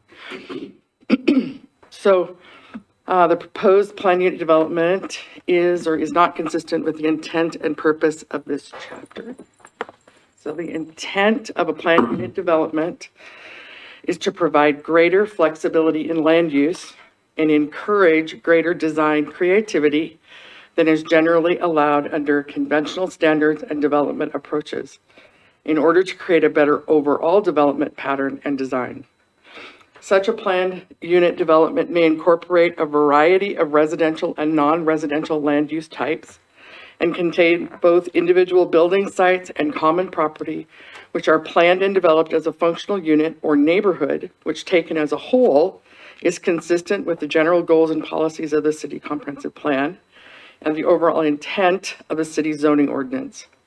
Performance standards will be based upon the general standards of the underlying zone, and the approved PUD master plan shall be processed in accordance with the standards for a conditional use permit, and then procedures and standards of a subdivision. The procedures and standards of a subdivision come at the final plat, final PUD process, not a part of the preliminary PUD. So in the applicant's narrative, they identified that in order to meet that intent, that they were going to provide a greater flexibility in the types and sizes of housing options. They're providing connectivity with two neighborhood parks, one 6.6 acres and the other is 8.48 acres. And then they'll have connectivity, pedestrian, multimodal connectivity throughout the extents of the PUD, connecting with multimodal pathways where able on the extents of their project. A light industrial use that will not be in conflict with the residential uses, but instead will be complementary, and that the road design will be in accordance with the transportation plan from east to west and north to south. So I kind of went through the goals and policies in this section. Meeting the intent is all about what the applicant has presented. So they provided in their narrative, goal 3 and policy 4 of the comprehensive plan. They say that they're meeting the intent by maintaining an attractive and balanced mix of land uses, densities and housing types, ensuring the future character of the community, and promoting greater choices and opportunities. And they say they're meeting policy 4, that the city should evaluate community-wide impacts from the development, identifying their needs for public facilities, utility services, circulation, and housing, and the effects on city resources. So it should be noted that the applicant identified that the variety of housing as proposed meets these goals, and additionally notes that the proposed project is actually less than 70% of the residential density cap per the annexation agreement. It goes on to state that the variety of housing being provided will allow the developer to produce housing at different price points due to the more efficient use of land. In goal, they identify goal 9 to ensure adequate park, recreation, and open space are provided and maintained for the continued enjoyment of the community. And they identify policy 2, that the development should be compatible with the land use chapter of the comp plan and fiscally responsible in supplying adequate transportation, utilities, and parks to the newly developed areas. The applicant identified that the comprehensive plan speaks to the desire for the preservation of open space, and that the 15 acres of parkland is a benefit to the entire Hayden community for generations to come. And they welcome opportunities about how to develop those parks. Goal 15 was to coordinate the timely development of efficient, effective, and environmentally sound sewer, water, and other utility infrastructure serving the community, and ensuring those costs of the development are shared equitably and accommodate for ongoing growth of Hayden. And policy 9 said that we'll regularly evaluate and update impact fees for support of those transportation systems and parks requirements. Identifying land donations and possible mitigations. The applicant identified that the greatest benefit to the city and its residents will be the developer contribution to the city infrastructure through the payment of impact fees, and the developer contribution to infrastructure upgrades that will be identified through a traffic impact analysis. So I just wanted to pause on that briefly. The annexation agreement required the public park And it's not eligible for impact fees. So they can't, it's a dedication of the land and build the public park according to the neighborhood status, but it's not, then come back and look for an impact fee credit for those requirements. They were requirements of the annexation that are happening as part of the development. Infrastructure upgrades through, or as far as transportation goes in the future, they're in the process of a transportation impact analysis. It's still in draft.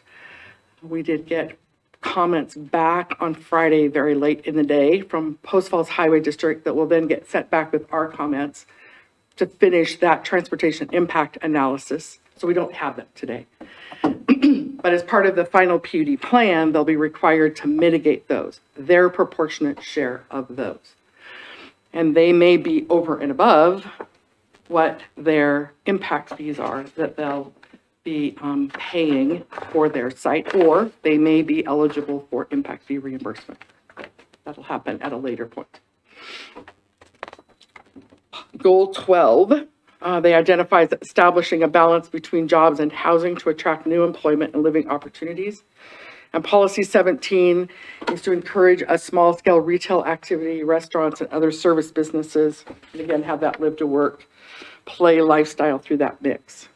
So the applicant identified the economic development chapter 8 of the comp plan, that it provides data related to the working age of Hayden residents and how many people were employed here or employed in Hayden and live elsewhere. So you've got this constant back and forth of traffic, where if you could get folks that lived here and worked here, that would reduce that. And the objectives of the Hayden Canyon PUD. Not Hayden Canyon, Hayden Sky. Hayden Sky. I had it on the brain. Good catch. So the zone designations that are identified in the PUD identify single-family residential, which is a zone that provides for that classic Hayden neighborhood where single-family homes are on smaller lots are permitted. Accessory dwelling units are permitted, but two-family dwellings aren't. And light industrial, the light industrial zone provides for light manufacturing, processing, and distribution, wholesale retail sales, and environments clean, quiet, and free of noise, odor, dust, and smoke. Those are the two zones that exist today. And then the third zone is mixed use areas allow for both residential, multifamily, where you have 3 or more units per structure, and commercial land use types, creating a flexible environment for development with fewer restrictions on structure types and densities. They're requesting multifamily residential component of the mixed use piece. So it feels like they're asking for more of a mixed residential rather than a mixed use within the housing part. Is that correct, or am I misunderstanding? Because they want the different sizes and the different Right. styles and whatever. So all residential. All behavior, residential, yeah. Okay, or exceptions to the lot sizes in right, this case. okay. So even though they are roughly 5,000 to 6,000 square feet, they're still single-family homes. Single-family That's- detached homes on all okay. lots. Yep. Which is more of a single-family R1 behavior, Kind of the cottage style with the smaller lots. would be. Yeah. Not necessarily. So then a purpose of a PUD. A planned unit development may be approved if it is determined that it creates an overall design that is consistent with the goals and policies of the city's comprehensive plan. It fulfills the general intent and purpose of the zoning ordinance, is compatible with the standards and character of the underlying zone, and the comprehensive plan future land use designation for surrounding properties, and achieves one or more of the following objectives. It only has to meet one. It can meet more, but that is the way that's worded. Okay. And so there are the 5 that Mr. Tuzuli identified, allowing that variety of housing choices and building types, reduction in lot dimensions, yards, building setback, and area requirements, balanced by the provision of open space and common area. A more useful pattern of open space and recreation areas as achieved, with more convenience in the location of accessory commercial uses or industrial uses. The development pattern preserves and utilizes natural topography and geologic features, and Mr. Trezulli addressed those. A more efficient use of land use than is generally achieved through conventional development, resulting in substantial savings through shorter utilities and streets. And a more energy efficient development, the minimization of stormwater runoff or one or more open space and concentrated density.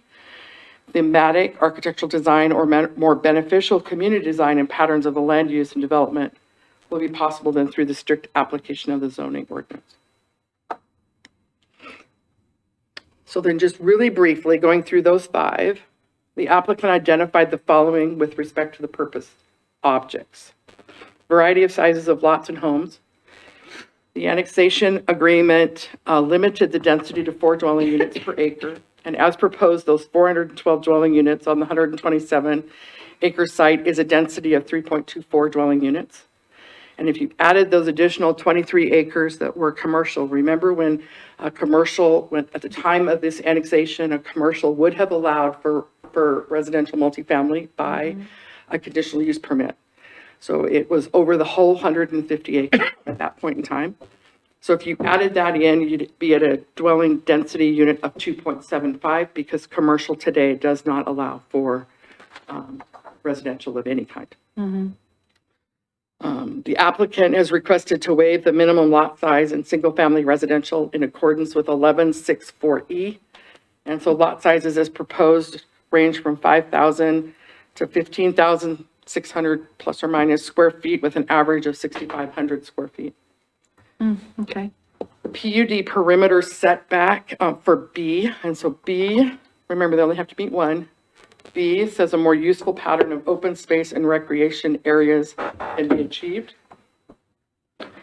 So there's a PUD, a 25-foot perimeter setback and landscape buffer. So fully around the whole exterior boundary of the PUD, you have to have building setback 25 feet from that line, that back line. And you put in a type 2 landscape buffer, which includes trees and shrubs. So there is a full landscape buffer around the whole. There are 2 parks that are relatively centered on Dakota Avenue, and there are multimodal sidewalks and pathways.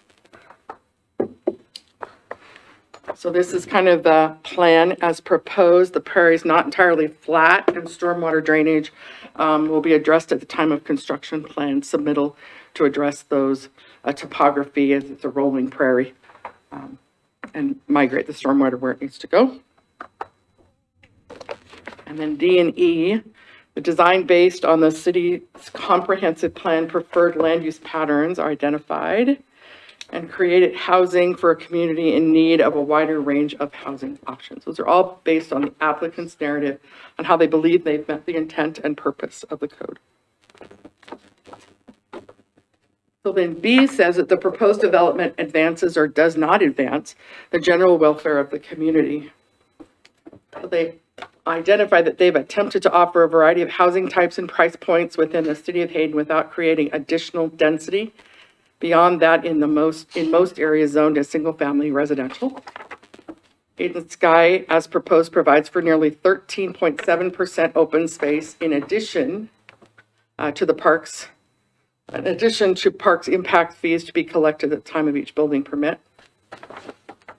The transportation impact analysis in draft form identifies that the additional mitigation will be required at the intersections of Hutter and Hayden and Carrington and Hayden. Not sure what that really looks like yet, but there is something there. And the boundary line adjustment code requires the frontage improvements and sewer connections at a minimum shall be included in the construction. So just to go back to,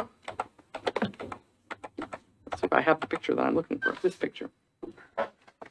So what's that saying is that the frontage along Carrington, Hayden Avenue, and Hutter is all part of the lot that was part of the boundary line adjustment that will need to be constructed as part of the PUD if the PUD is constructed first. If construction occurs within the commercial site, then the commercial site, depending on how that's constructed, will be required to build it because they've come first. that's a required site plan improvement. The structures that are on the site kind of down here, if they remain, they'll be required to connect to sewer at a minimum as part of those requirements. Okay? Okay.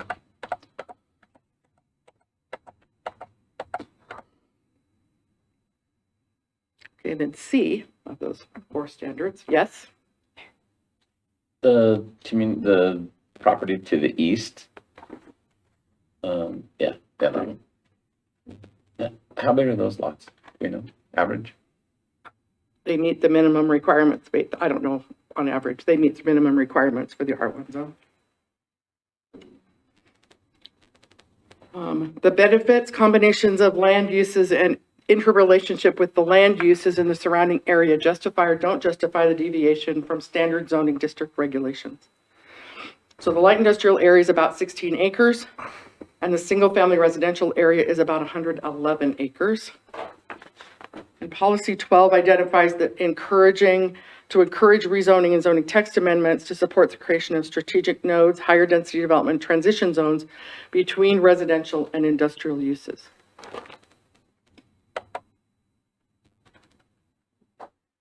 Hayden City Code 1164C, uses permitted, all uses allowed within the underlying zoning district. It's important to note for the audience, Title 11 is a zoning code, and Chapter 6 is the Planned Unit Development Code. So this is sections right out of the Planned Unit Development Code. All uses allowed within the underlying zoning district are permitted within a PUD. A mix of residential, commercial, industrial, or combinations of these land uses may also be permitted with a PUD, subject to the following conditions. So residential developments may include single-family and multifamily dwelling units, such as townhomes, garden apartments, common wall single-family, other cluster housing, and multifamily dwellings as separate deeded lots, condominium ownership, or as a lease or rental housing. And non-residential uses may include commercial uses, commercial buildings and establishments, light industrial uses, recreation uses, et cetera. Those uses shall be planned as groups, having common parking areas and common ingress and egress points. And up to 10% of the gross land area of the residential PUD may be utilized for commercial, industrial, public, quasi-public, uses that are not allowed in the underlying zoning district, and up to 10% of the gross land area of a non-residential PUD may be utilized for residential, public, or quasi-public uses that are not allowed in their underlying zone. But they're not asking for any of those exceptions, are they? I mean, the light industrial that is actually zoned within this property right now is what they want to use for light industrial, and what is Right, that so correct? if you take the total footprint Mm-hmm. of all of the residential and all of the non-residential, and then you take the total footprint, the footprint of that mixed use piece, it does not exceed the underlying, that 10%, the 10%. Right. Correct. Thank you, because I was thinking percentage. So in a residential PUD, the uses are appropriate and compatible with the residential uses within the PUD and the comprehensive plan future land use designation for the surrounding property. So in the residential PUD portion of it, the future land use map, I want to show you the future land use map with respect to the surrounding properties. Surrounding properties, ooh, I've lost my mouse, show mixed use, which is potentially residential, multifamily, or commercial. It shows residential single family to the west, shows mixed use, light industrial to the north. And then this is Kootenai County's kind of map, and it goes into greater detail in your staff review that talks about border and transitional, anticipating those areas to the west that are in the Kootenai County unincorporated area to be annexed in according to the future land use map. Mm-hmm. So the townhomes are proposed to be 4 dwelling units in each structure, so they're not sixplexes or eightplexes. They're 4 units, like a fourplex. Again, blending in a little bit more with proposed to blend in more with the residential neighborhood, and then also pull together to be closer to the commercial corridor, minimizing those areas. And then also up here in the light industrial area, they're proposing 4 units of 4, again, creating that buffer between uses between residential and light industrial. So then a lot analysis of the single-family residential lots as proposed. They're proposing 44.29 acres of single-family residential lots. And there are 111 acres in R1 today. And the townhomes are proposing 10.5 acres as proposed, and there are 0 acres of mixed use. 10% of the 111 acres of R1 leads you to 11.1 acres, so they're within the 10% allowance to be there. And there are 8.4 acres proposed of the industrial area, and the industrial area is 16 acres. And then the 15 acres of parkland are allowed uses in both light industrial and in R1, but there's no designated parkland area on the zone map today. And then the remainder of the property is dedicated public road right-of-way and future Putter Road right-of-way setback area. Could you go back to that one more time? So in the 54.79 proposed acres, there will be 412 homes. Correct? Plus or minus, yeah. That's correct, Okay. as proposed.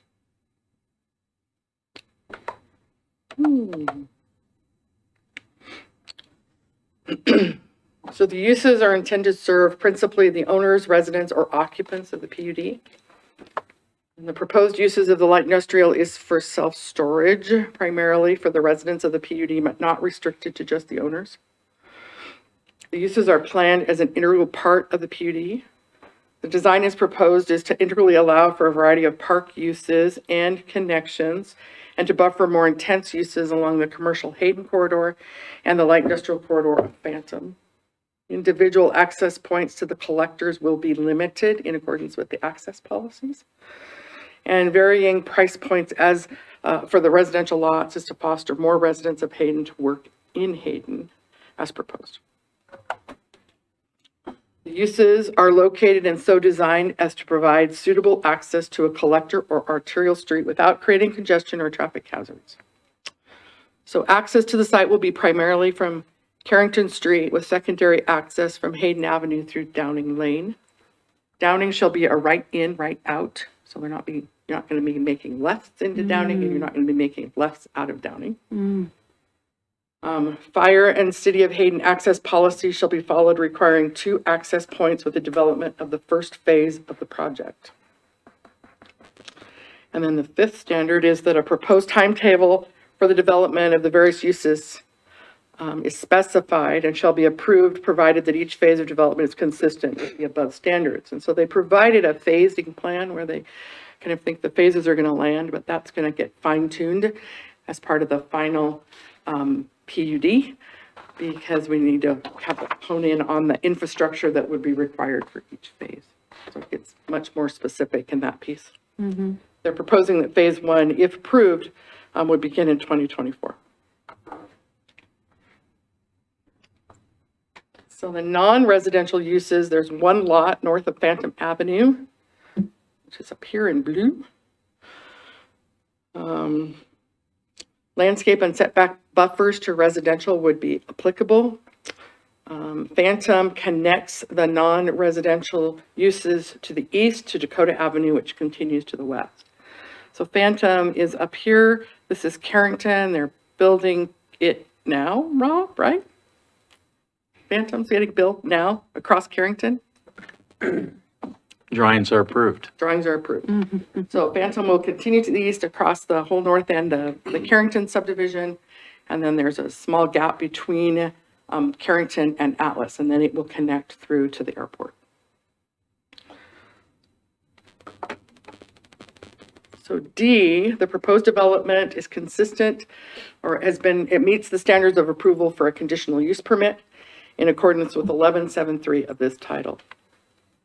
So 11.7.3 says that the proposal is or is not in accordance with the general objectives or with any specific objective of the comprehensive plan and or the zoning ordinance. So as you can see, if you're looking at this property and you're looking at it from a residential component, a non-residential component, and a park and rec component, you pretty much have the comp plan goals and policies.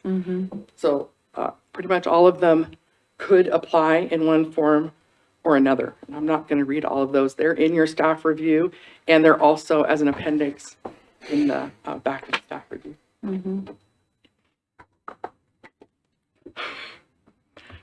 So the comprehensive plan land uses are very similar to the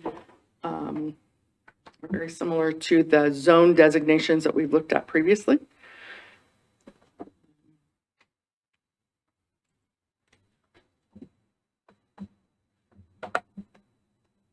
And then in the staff review, I identified several chapters that were appropriate to be reviewed as part of this review, with chapter 4, land use, specifically related to land use types. It's near the Coeur d'Alene Airport. Any land use concerns, there's a whole table of land use concerns that could or may not apply, and private property rights. Chapter 5 is the housing chapter, and that more specifically related to the housing unit types, household characteristics, housing summary, and housing indicators. Chapter 6 is the living and natural environment. Determine if there are any areas of concern which are required to be mitigated. Chapter 7, transportation, most specifically related to road classifications, system issues, non-motorized facilities, the Hutter bypass, most notably related to the annexation requirements, the capital improvement projects within the 2040 transportation plan.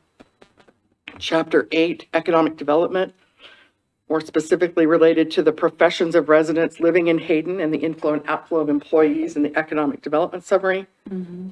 Chapter 9, parks and recs, recreation area, related to classification of parks, level of service, and future plans, referencing the 2040 Parks Master Plan.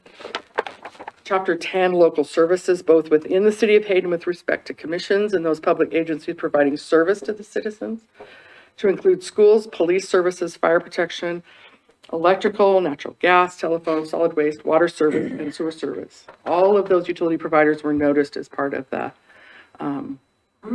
public noticing for this preliminary PUD. In Chapter 11, community design, most specifically related to subdivision standards and design standards of the planned unit development.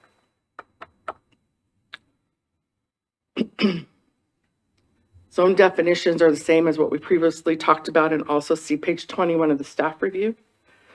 They're not requesting any additional exceptions to setbacks. ADUs are only allowed on single-family residential lots when other design standards are met. So if you have a lot that gets developed in this PUD and they want to come in for an accessory dwelling unit, they have to meet the other design standards of the Hayden City Code because they have requested no exceptions. If they aren't met, they can't build an ADU on these lots.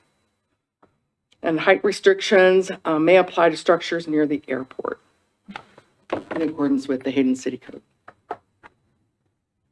And then the second standard for a conditional use permit has to do with providing service.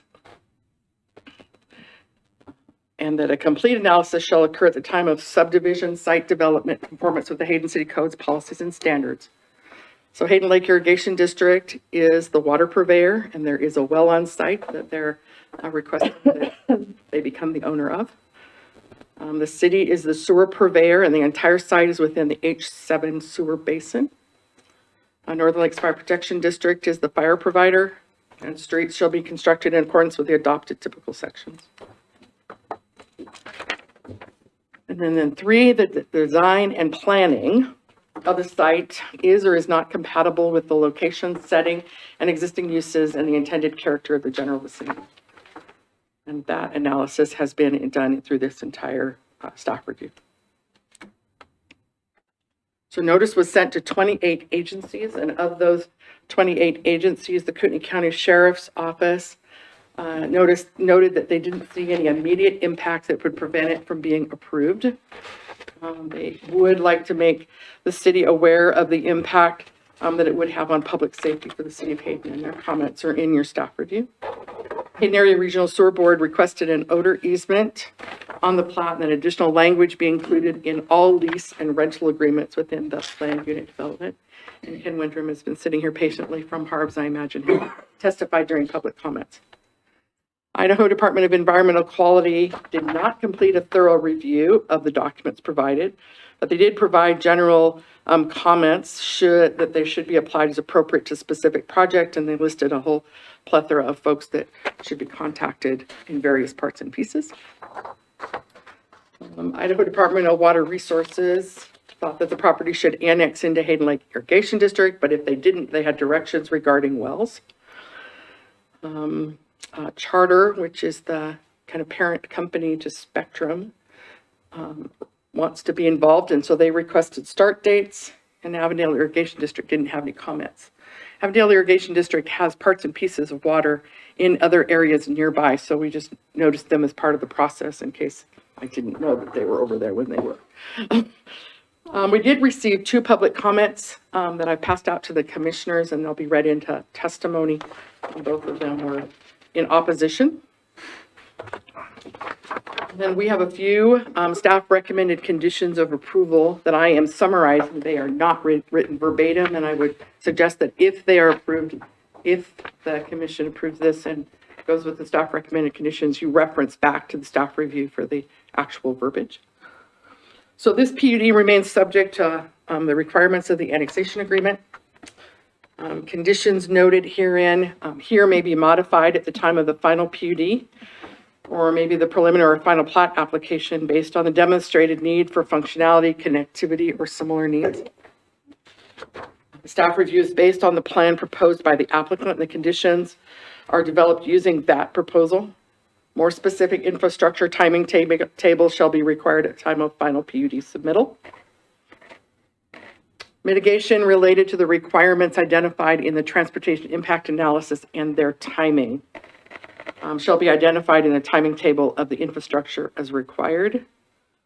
Property Owners Association for all owners of the property within the PUD shall be created at the time of the final approval, with the association docs to be recorded with the final PUD plan.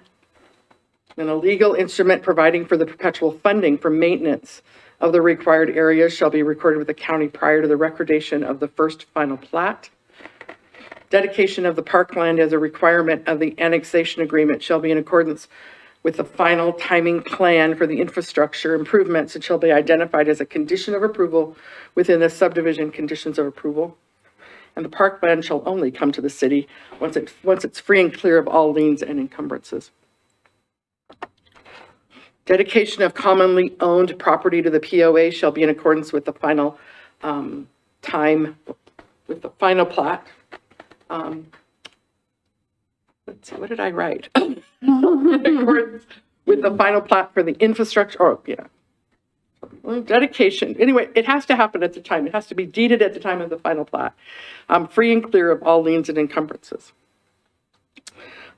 Should HLID become the water purveyor, then the requirements identified by them should be addressed. And as part of a future subdivision, the well site shall be on a platted lot. That comes from the fact that Carrington Meadows surrounds it, but doesn't plat the lot that the well site sits on, which is weird. Easement language regarding odors as identified by Hayden Area Regional Sewer Board shall be placed on each and every plat with the PUD, and the CC&Rs of the POA shall address language to be included in any future lease rental to notify the tenant of the proximity of the sewer treatment plant. And then should you have additional conditions, you could add those at the time that you make a motion, should you choose to do that. And therefore, the Planning and Zoning Commission may recommend approval with conditions denial of the request. Make sure the motion includes whether the staff recommendations of approval are included or are they amended or not included.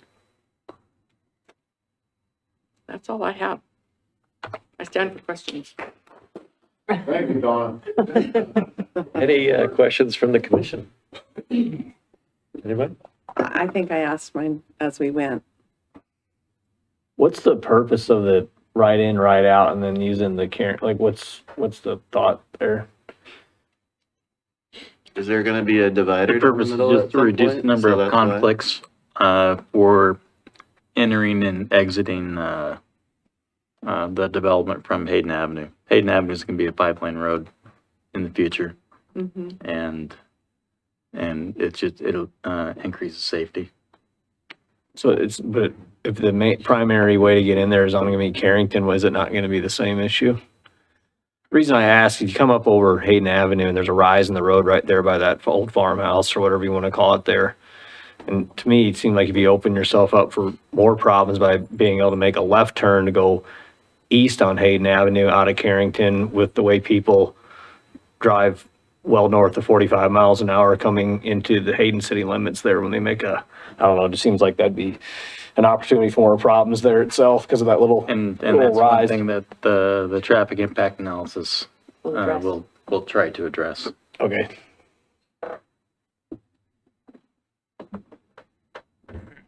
Donna, can the lot sizes change after tonight? Even with approval, can the lot sizes change after tonight? Density can't.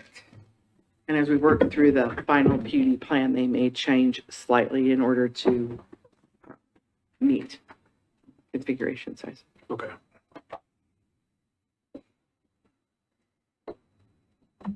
Anyone else? And then, no more questions? No, I'm good. Okay. Anyone who wants to offer comments regarding the subject case, please submit a completed form located on the table by the entrance doors. The forms must have your name, address, date, whether you want to testify in support of, opposed to, or are neutral.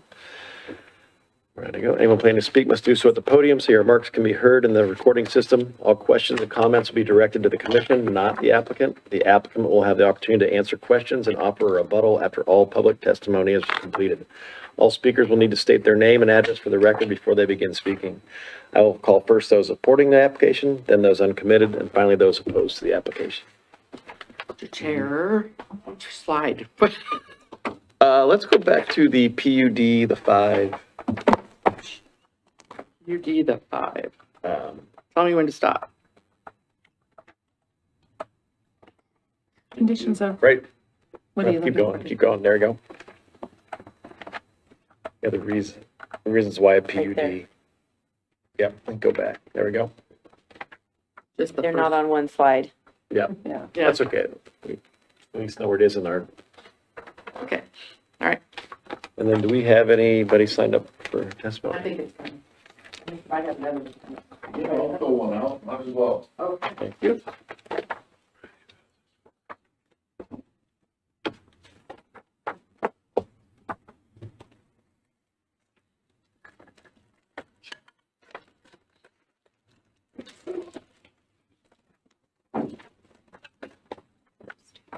Which one was that, right?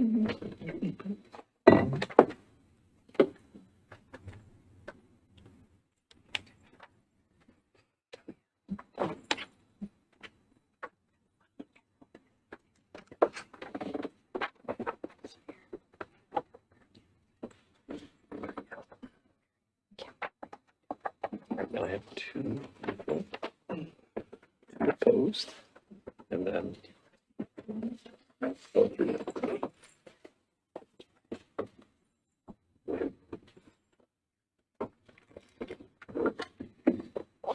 Timer going for me.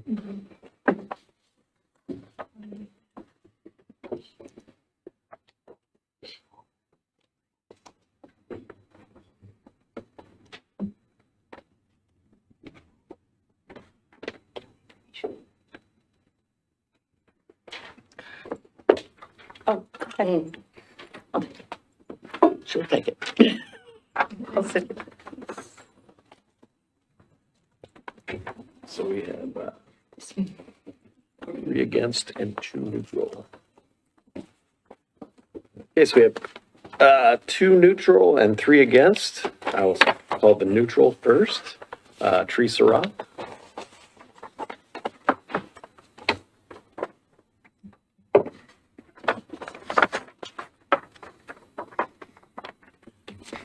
My name's Trace Roth, and I own a home in the Chateau District of Hayden.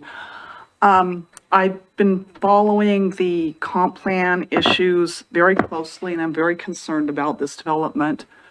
The reason I'm neutral instead of against, because I'm sort of really against, is because I think that I've read the comp plan, I've seen what these designers had to work with. I believe that this particular PUD does actually live up to the requirements of the comp plan. I think there's been a huge amount of unnecessary confusion about the future land use map, and this is actually better than what was in the future land use map. So I do want to, I think it's not a terrible thing. I do think that it's very unfortunate that this had to be done as a PUD to get it even this good. I think that is not, and what I'm saying is, they were trying to meet a whole bunch of objectives in the comp plan, which should not be there. There's a lot of social engineering that should not be in there. When the comp plan says people want a variety of housing types, what normal human beings think of when they hear a variety of housing types isn't different lot sizes, it's houses that are not all identical and the same color and all built by the same exact buildings to the same plan. They want a neighborhood that has some character. And you don't get that so much with PUDs. So what I think is really sad about all this, and sort of this is what I would do if it was my property, is I wouldn't do the PhD. I would just do regular single-family homes, and I'll tell you why. Because you're going to be coming online, or the builders are going to be coming online in a couple years. There's PUDs in Hayden Canyon. There's a whole bunch of these smaller lot size PUDs in Post Falls. There's an enormous lack of is regular, normal, traditional single-family neighborhoods on full-size lots. Those will always be in huge demand. It is not the city planners or the builders' idea or role to try and figure out how people want to live their life and how they should all get together. What they should be doing is designing attractive homes for families and people who want homes in Hayden. And that is single-family homes on regular-sized lots with a lot less effort going into making these big walled-off communities that everybody else is doing. So if you want to be able to sell your stuff in 3 years when there's a whole bunch of other PUDs on 5,000 square foot lots, then that's what you're going to be doing. If you really want to have an attractive product in 2 years, you should just stick with the regular 8,000 square foot single family home. Thank you. But you did a pretty decent job for a PhD. That's not it. Where did I get my other neutral?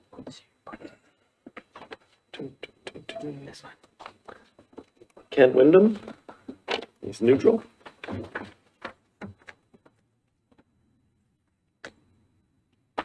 gonna go up to your, I think I want to go here. Where's the first page? My name's Ken Windrum. I'm the administrator and responsible charge operator for the Hayden Area Regional Sewer Board. When you flush, think of us. I'm here today because this project is a neighbor to us. Harbs owns all this land right here. This is the whole Harbs facility. This land here is airport over here. We have applied biosolids to all this land here in the past. As you know, every day we get pollution from homes and businesses. And what we do at the plant is we turn pollution into clean water and biosolids. Some of you may be aware that on certain days, poop stinks. When the poop and the organics come to the plant, we are basically a bacteria farm that eats all that stuff, and they make more bacteria and more bacteria. That bacteria gets harvested to become biosolids. Well, just like poop stinks, every once in a while, the bacteria will fart, and most people don't like bug farts. So we have the odor easement here because we don't want, Carrington's got it already, we don't want people in here to influence what we do here, because the people who live in Lock Haven, Maple Grove, Woodland Meadows, even Chateau, are far enough away that the solution to pollution is dilution, and any fart that comes from the plant is, well, diminished to the point that you don't even notice it. So we don't want to have these people influencing what we do here to increase cost to the other people. What I am going to do is ask the board, because I had a mind lapse or something, I forgot to include the notification to the people who will be living here that we may be applying biosolids to this property.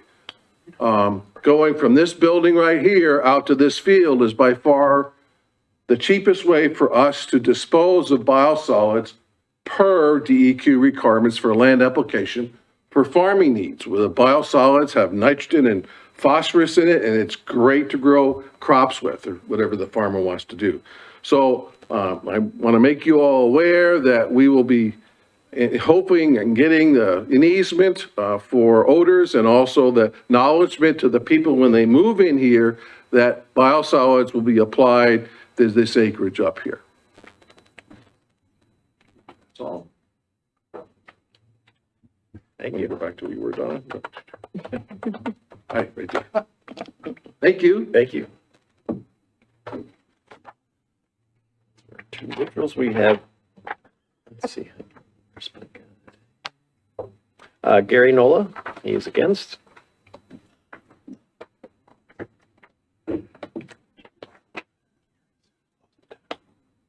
How are you guys doing today?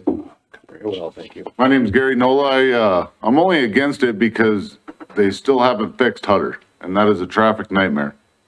And if you punch Dakota all the way through, it's not gonna help Hayden Avenue, it's just gonna make it more hell.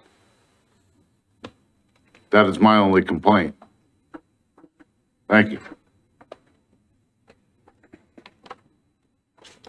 I have two against to read in. Mark Stone, 10464 North Belgrave Loop, and Hayden, we don't need no more houses. And then Jennifer Gomez, I believe, 11322 North Emerald Drive in Hayden, no, we don't have the infrastructure for any more homes. So those are our. Anyone have any further questions? Applicant rebuttal. Oh, sorry, thank you. Yeah. Applicant rebuttal.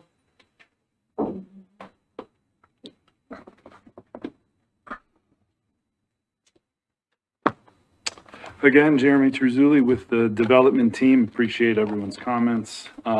Just like to just sort of address them in reverse, I guess. With regard to Hayden Avenue, that traffic impact analysis that's in its draft form has already most certainly spoken to temporary and then more permanent mitigation to Hayden and Hutter, Carrington for sure.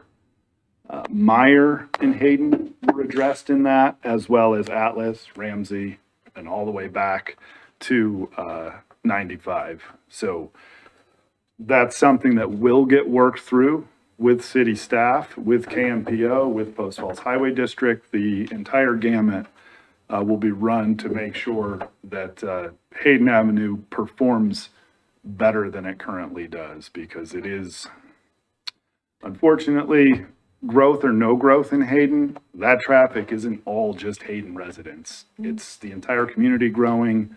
And, I mean, luckily, Prairie's opened back up. We got those roundabouts, and I think we all noticed a little bit of relief on Hayden Ave when they opened Prairie back up. So good for that. No issues with the Hayden Area Regional Sewer Board, and working with those guys. I did see those comments come through. So no issues there. And then with regard to, the different housing options in the community and what people want and that sort of thing, I understand and I respect those comments. I respect what Mr. Gibson had to say about why not just R1 and the 8250. And the point I was trying to bring up with regard to what is and what is not in the council's purview, and ultimately your recommendation to them is going to help guide their decision. Of course, controlling the end pricing of housing is not, it's not their job either. But one thing I've tried to point out at multiple public hearings for about the last 4 or 5 years now is my biggest concern community-wide is the unaffordability of housing, the out-of-state people that are the only ones able to afford that housing currently, I won't say the only ones, but they're the lion's share, buying with cash so they don't have to deal with interest rates, because that is happening. I get those reports weekly from the title company, and it's hovering between 40 and 50% cash buyers in our market right now.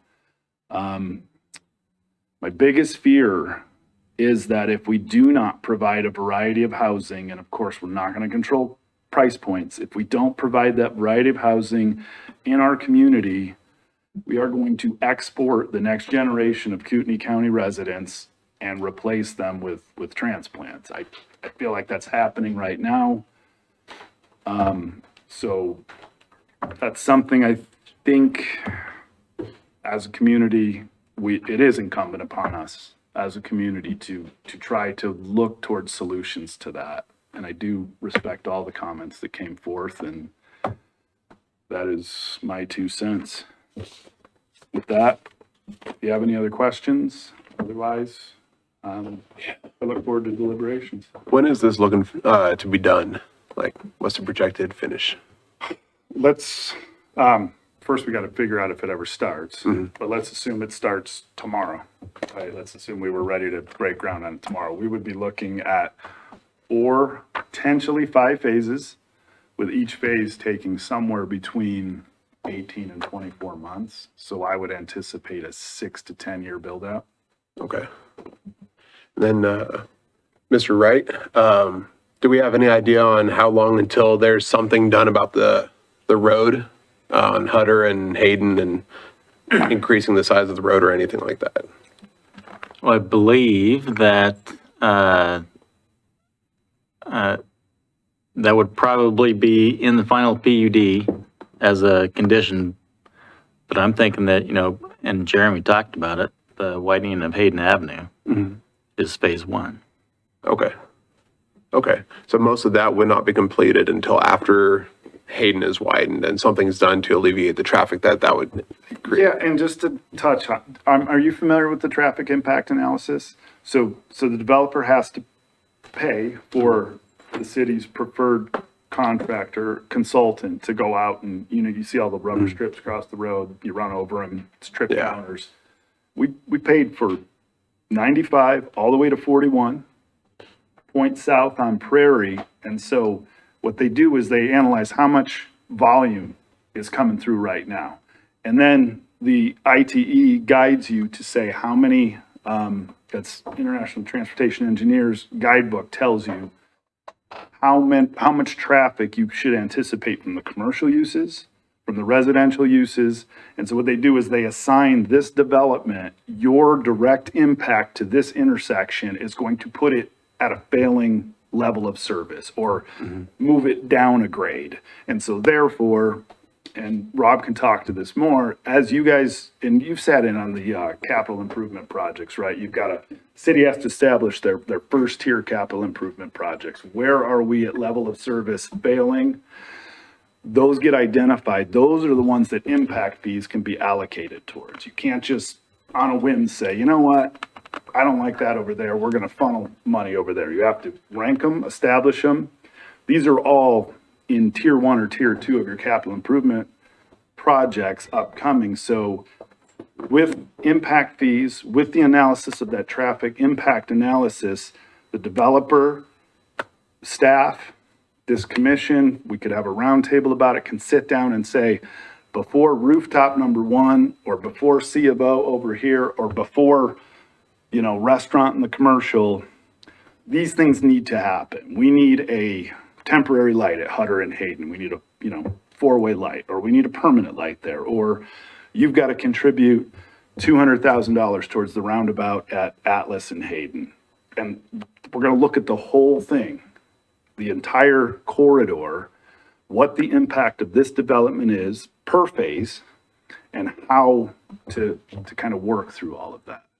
It's going to take some work. I have a feeling it's not going to be the last that you guys hear about it. And we're going to try to work together to improve that corridor. But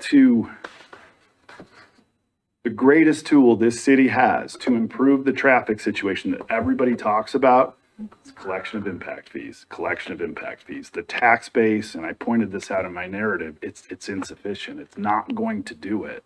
It's not going to bring these intersections, these streets up to standard. And that's whether or not one more permit gets pulled or not. That's the community using these corridors. Okay. Sorry to. That's all right. That's all right. That was a great answer. Anyone? Any further questions? The hearing is now closed. No more Jeremy. questions or comments will be allowed from the public. Okay. You guys wish to proceed? Schedule deliberations? Do you want to take a Go to the break, a bathroom? 5-minute break before, do you want a 5-minute break before deliberation? Sure. Everybody like a 5-minute break? But no, talking. But no talking at all amongst yourselves about the application.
Back in order.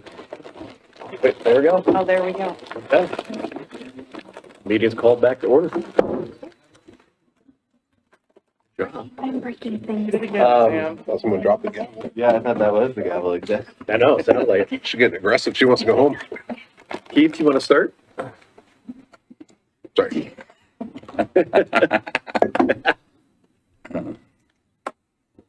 Okay. I'm concerned about, I drive Hayden all the time and traffic's terrible. And that particular intersection, north and south, I feel so sorry for those people when I drive straight through there. And I'm concerned about getting to Ramsey.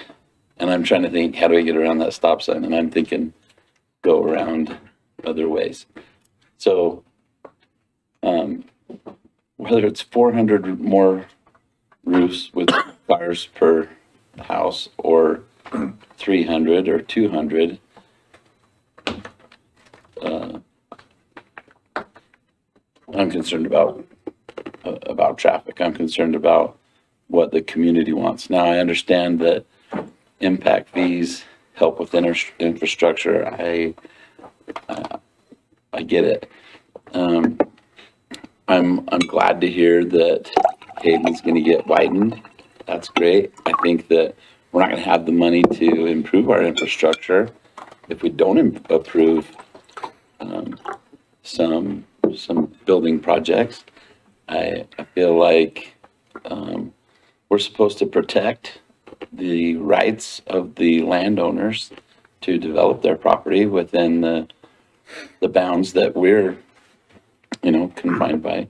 And, if somebody's lived there for a long time and they, like the view and they're concerned with it, too bad.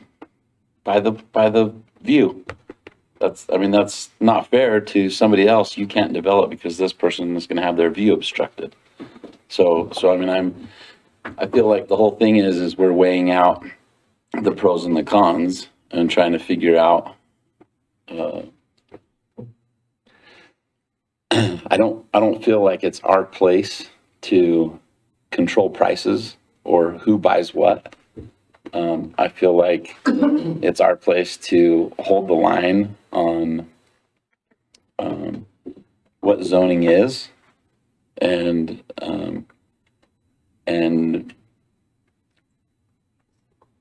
in certain instances, the future land use map is helpful, and in other instances, it's not. And so I don't put much weight on the future.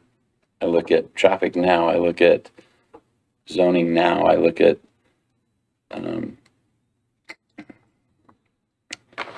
I'm a citizen here. I do this voluntarily. I don't do this for money. I get nothing out of this one way or the other, except for that I like to see Hayden stay Hayden, and I like to see, yeah. So all things considered, I think that the property should be developed. I don't think it's great to be developed with this many roofs, this many additional cars. I think that, yeah, that's what I think. I'm interested to hear other points of view before I get set in my thinking too much, because I'm really trying to look at both sides and be fair to everybody, and yeah.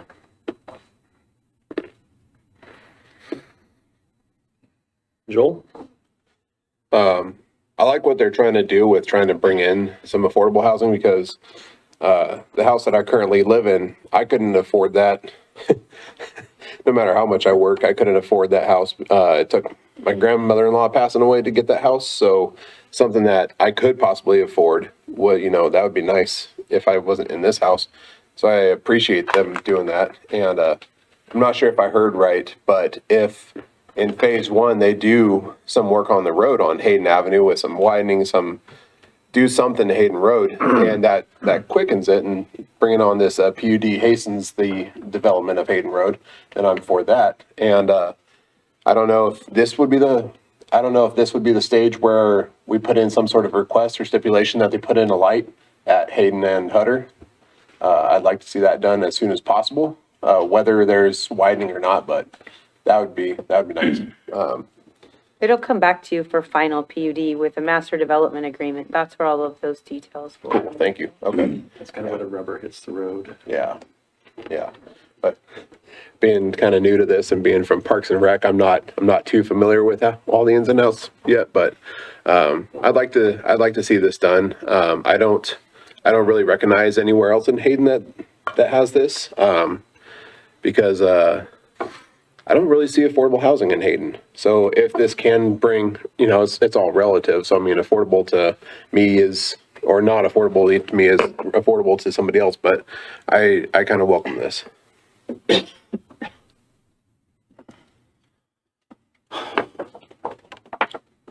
I think we're all here for planning purposes. And I do think that the future land use map is something that we have spent a lot of time on. I'm not a huge fan of the overall number of the roofs in this PUD. I do agree that we need affordable housing in Hayden.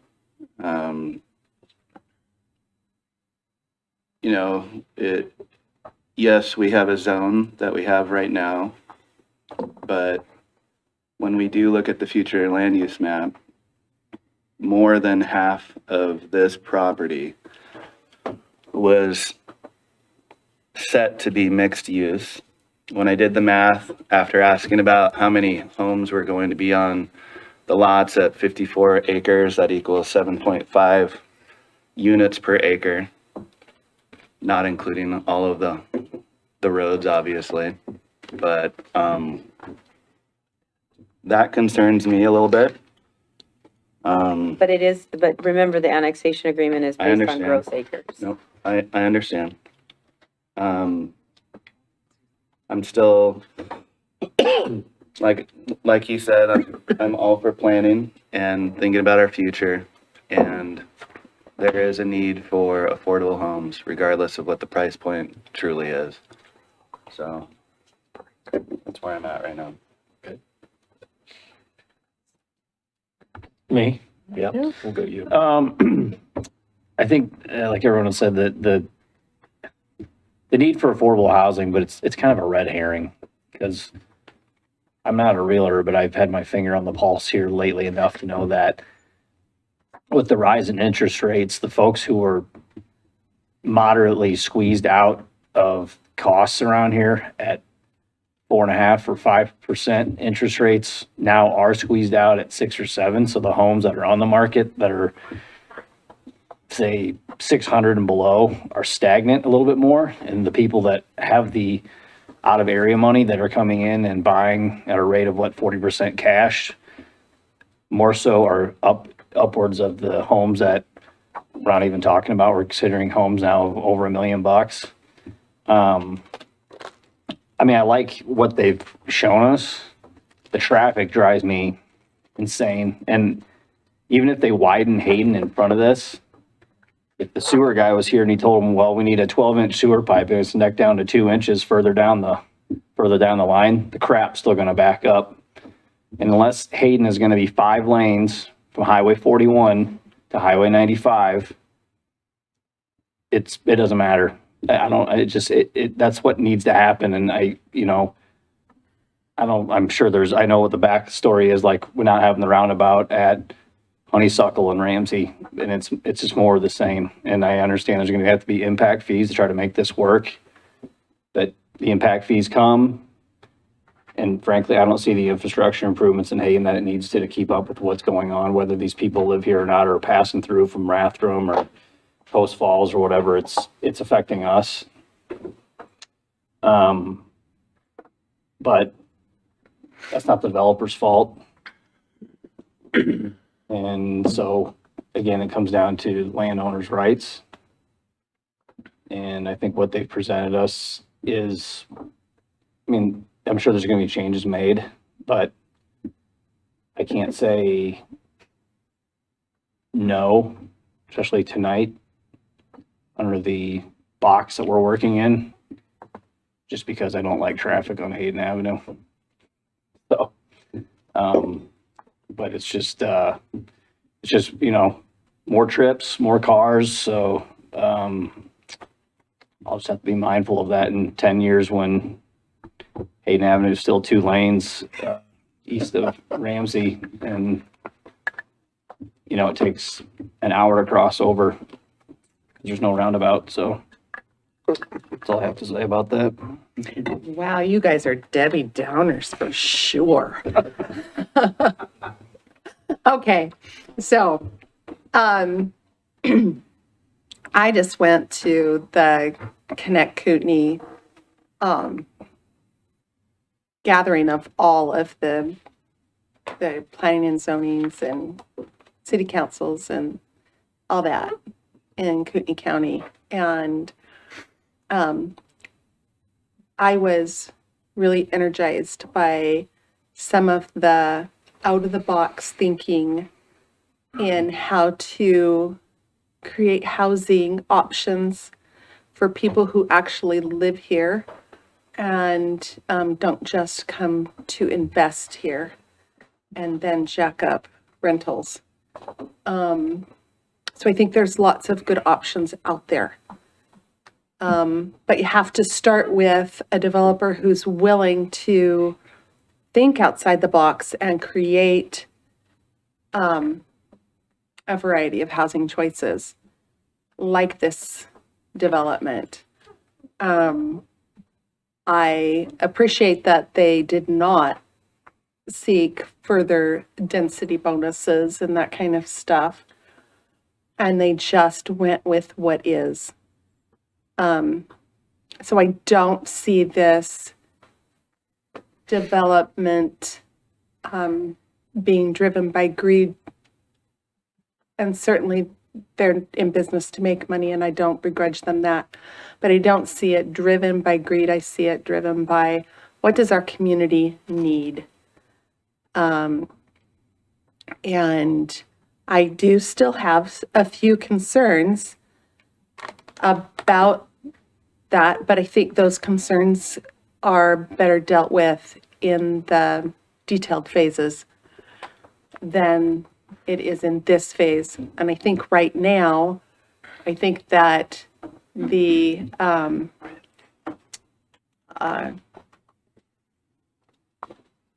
conditions for approval are being met for PUD, and the overall intent of the current zoning, which I think everybody on the board, on the commission here, prefers the R1 overall versus the mixed use overall. And so I also appreciate that it is more in line with the R1 mentality than the let's stack them in 3-story high apartments. Hayden is gonna get improved hopscotch. It's not gonna be a one shot. I don't see that happening. But if we don't start hopscotching it, it will never happen. And that is a condition that the staff has already identified, that Hayden is improved first movement of dirt. That's gotta be part of it. So I think that the staff has spent a lot of time. I think this team has spent a lot of time. And I think that the details, we can work with them when we get to that stage. But I think right now, I think they're trying to give Hayden what it needs. So I would like to see them be able to move forward with the PUD.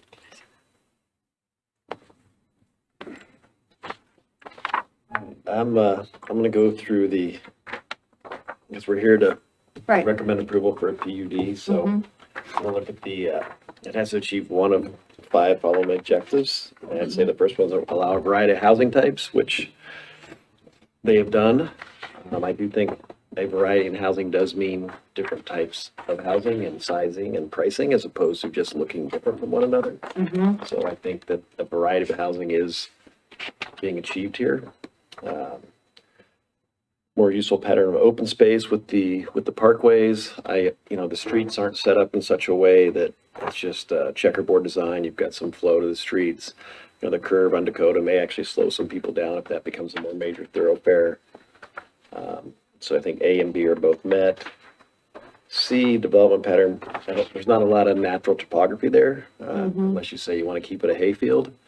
So I don't know that C really is applicable in this case for the PUD. Right.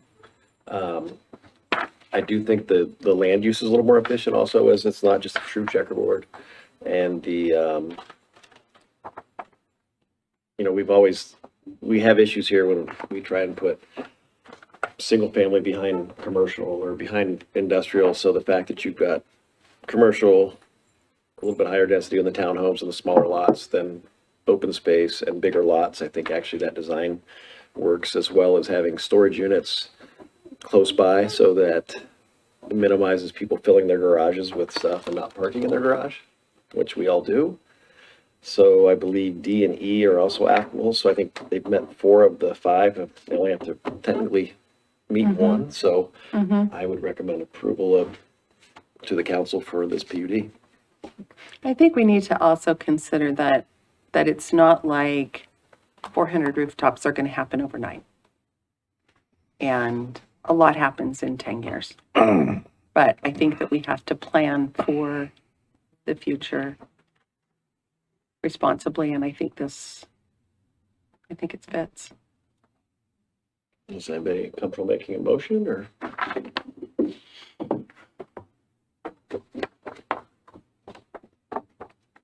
Okay, here I go. You guys are terrible.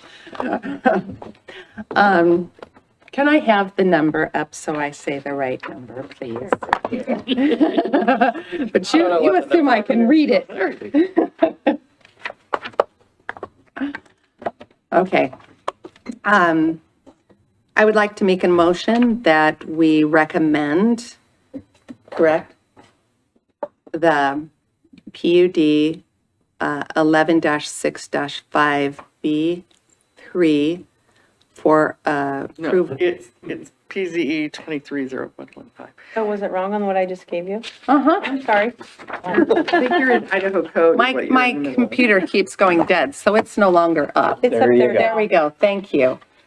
I'd like to make a motion to recommend PZE-23-0115 Hayden Sky preliminary planned unit development with all staff recommendations. Conditions, thank you. And if I could, I'd like to add a recommendation that they seek to, how would I?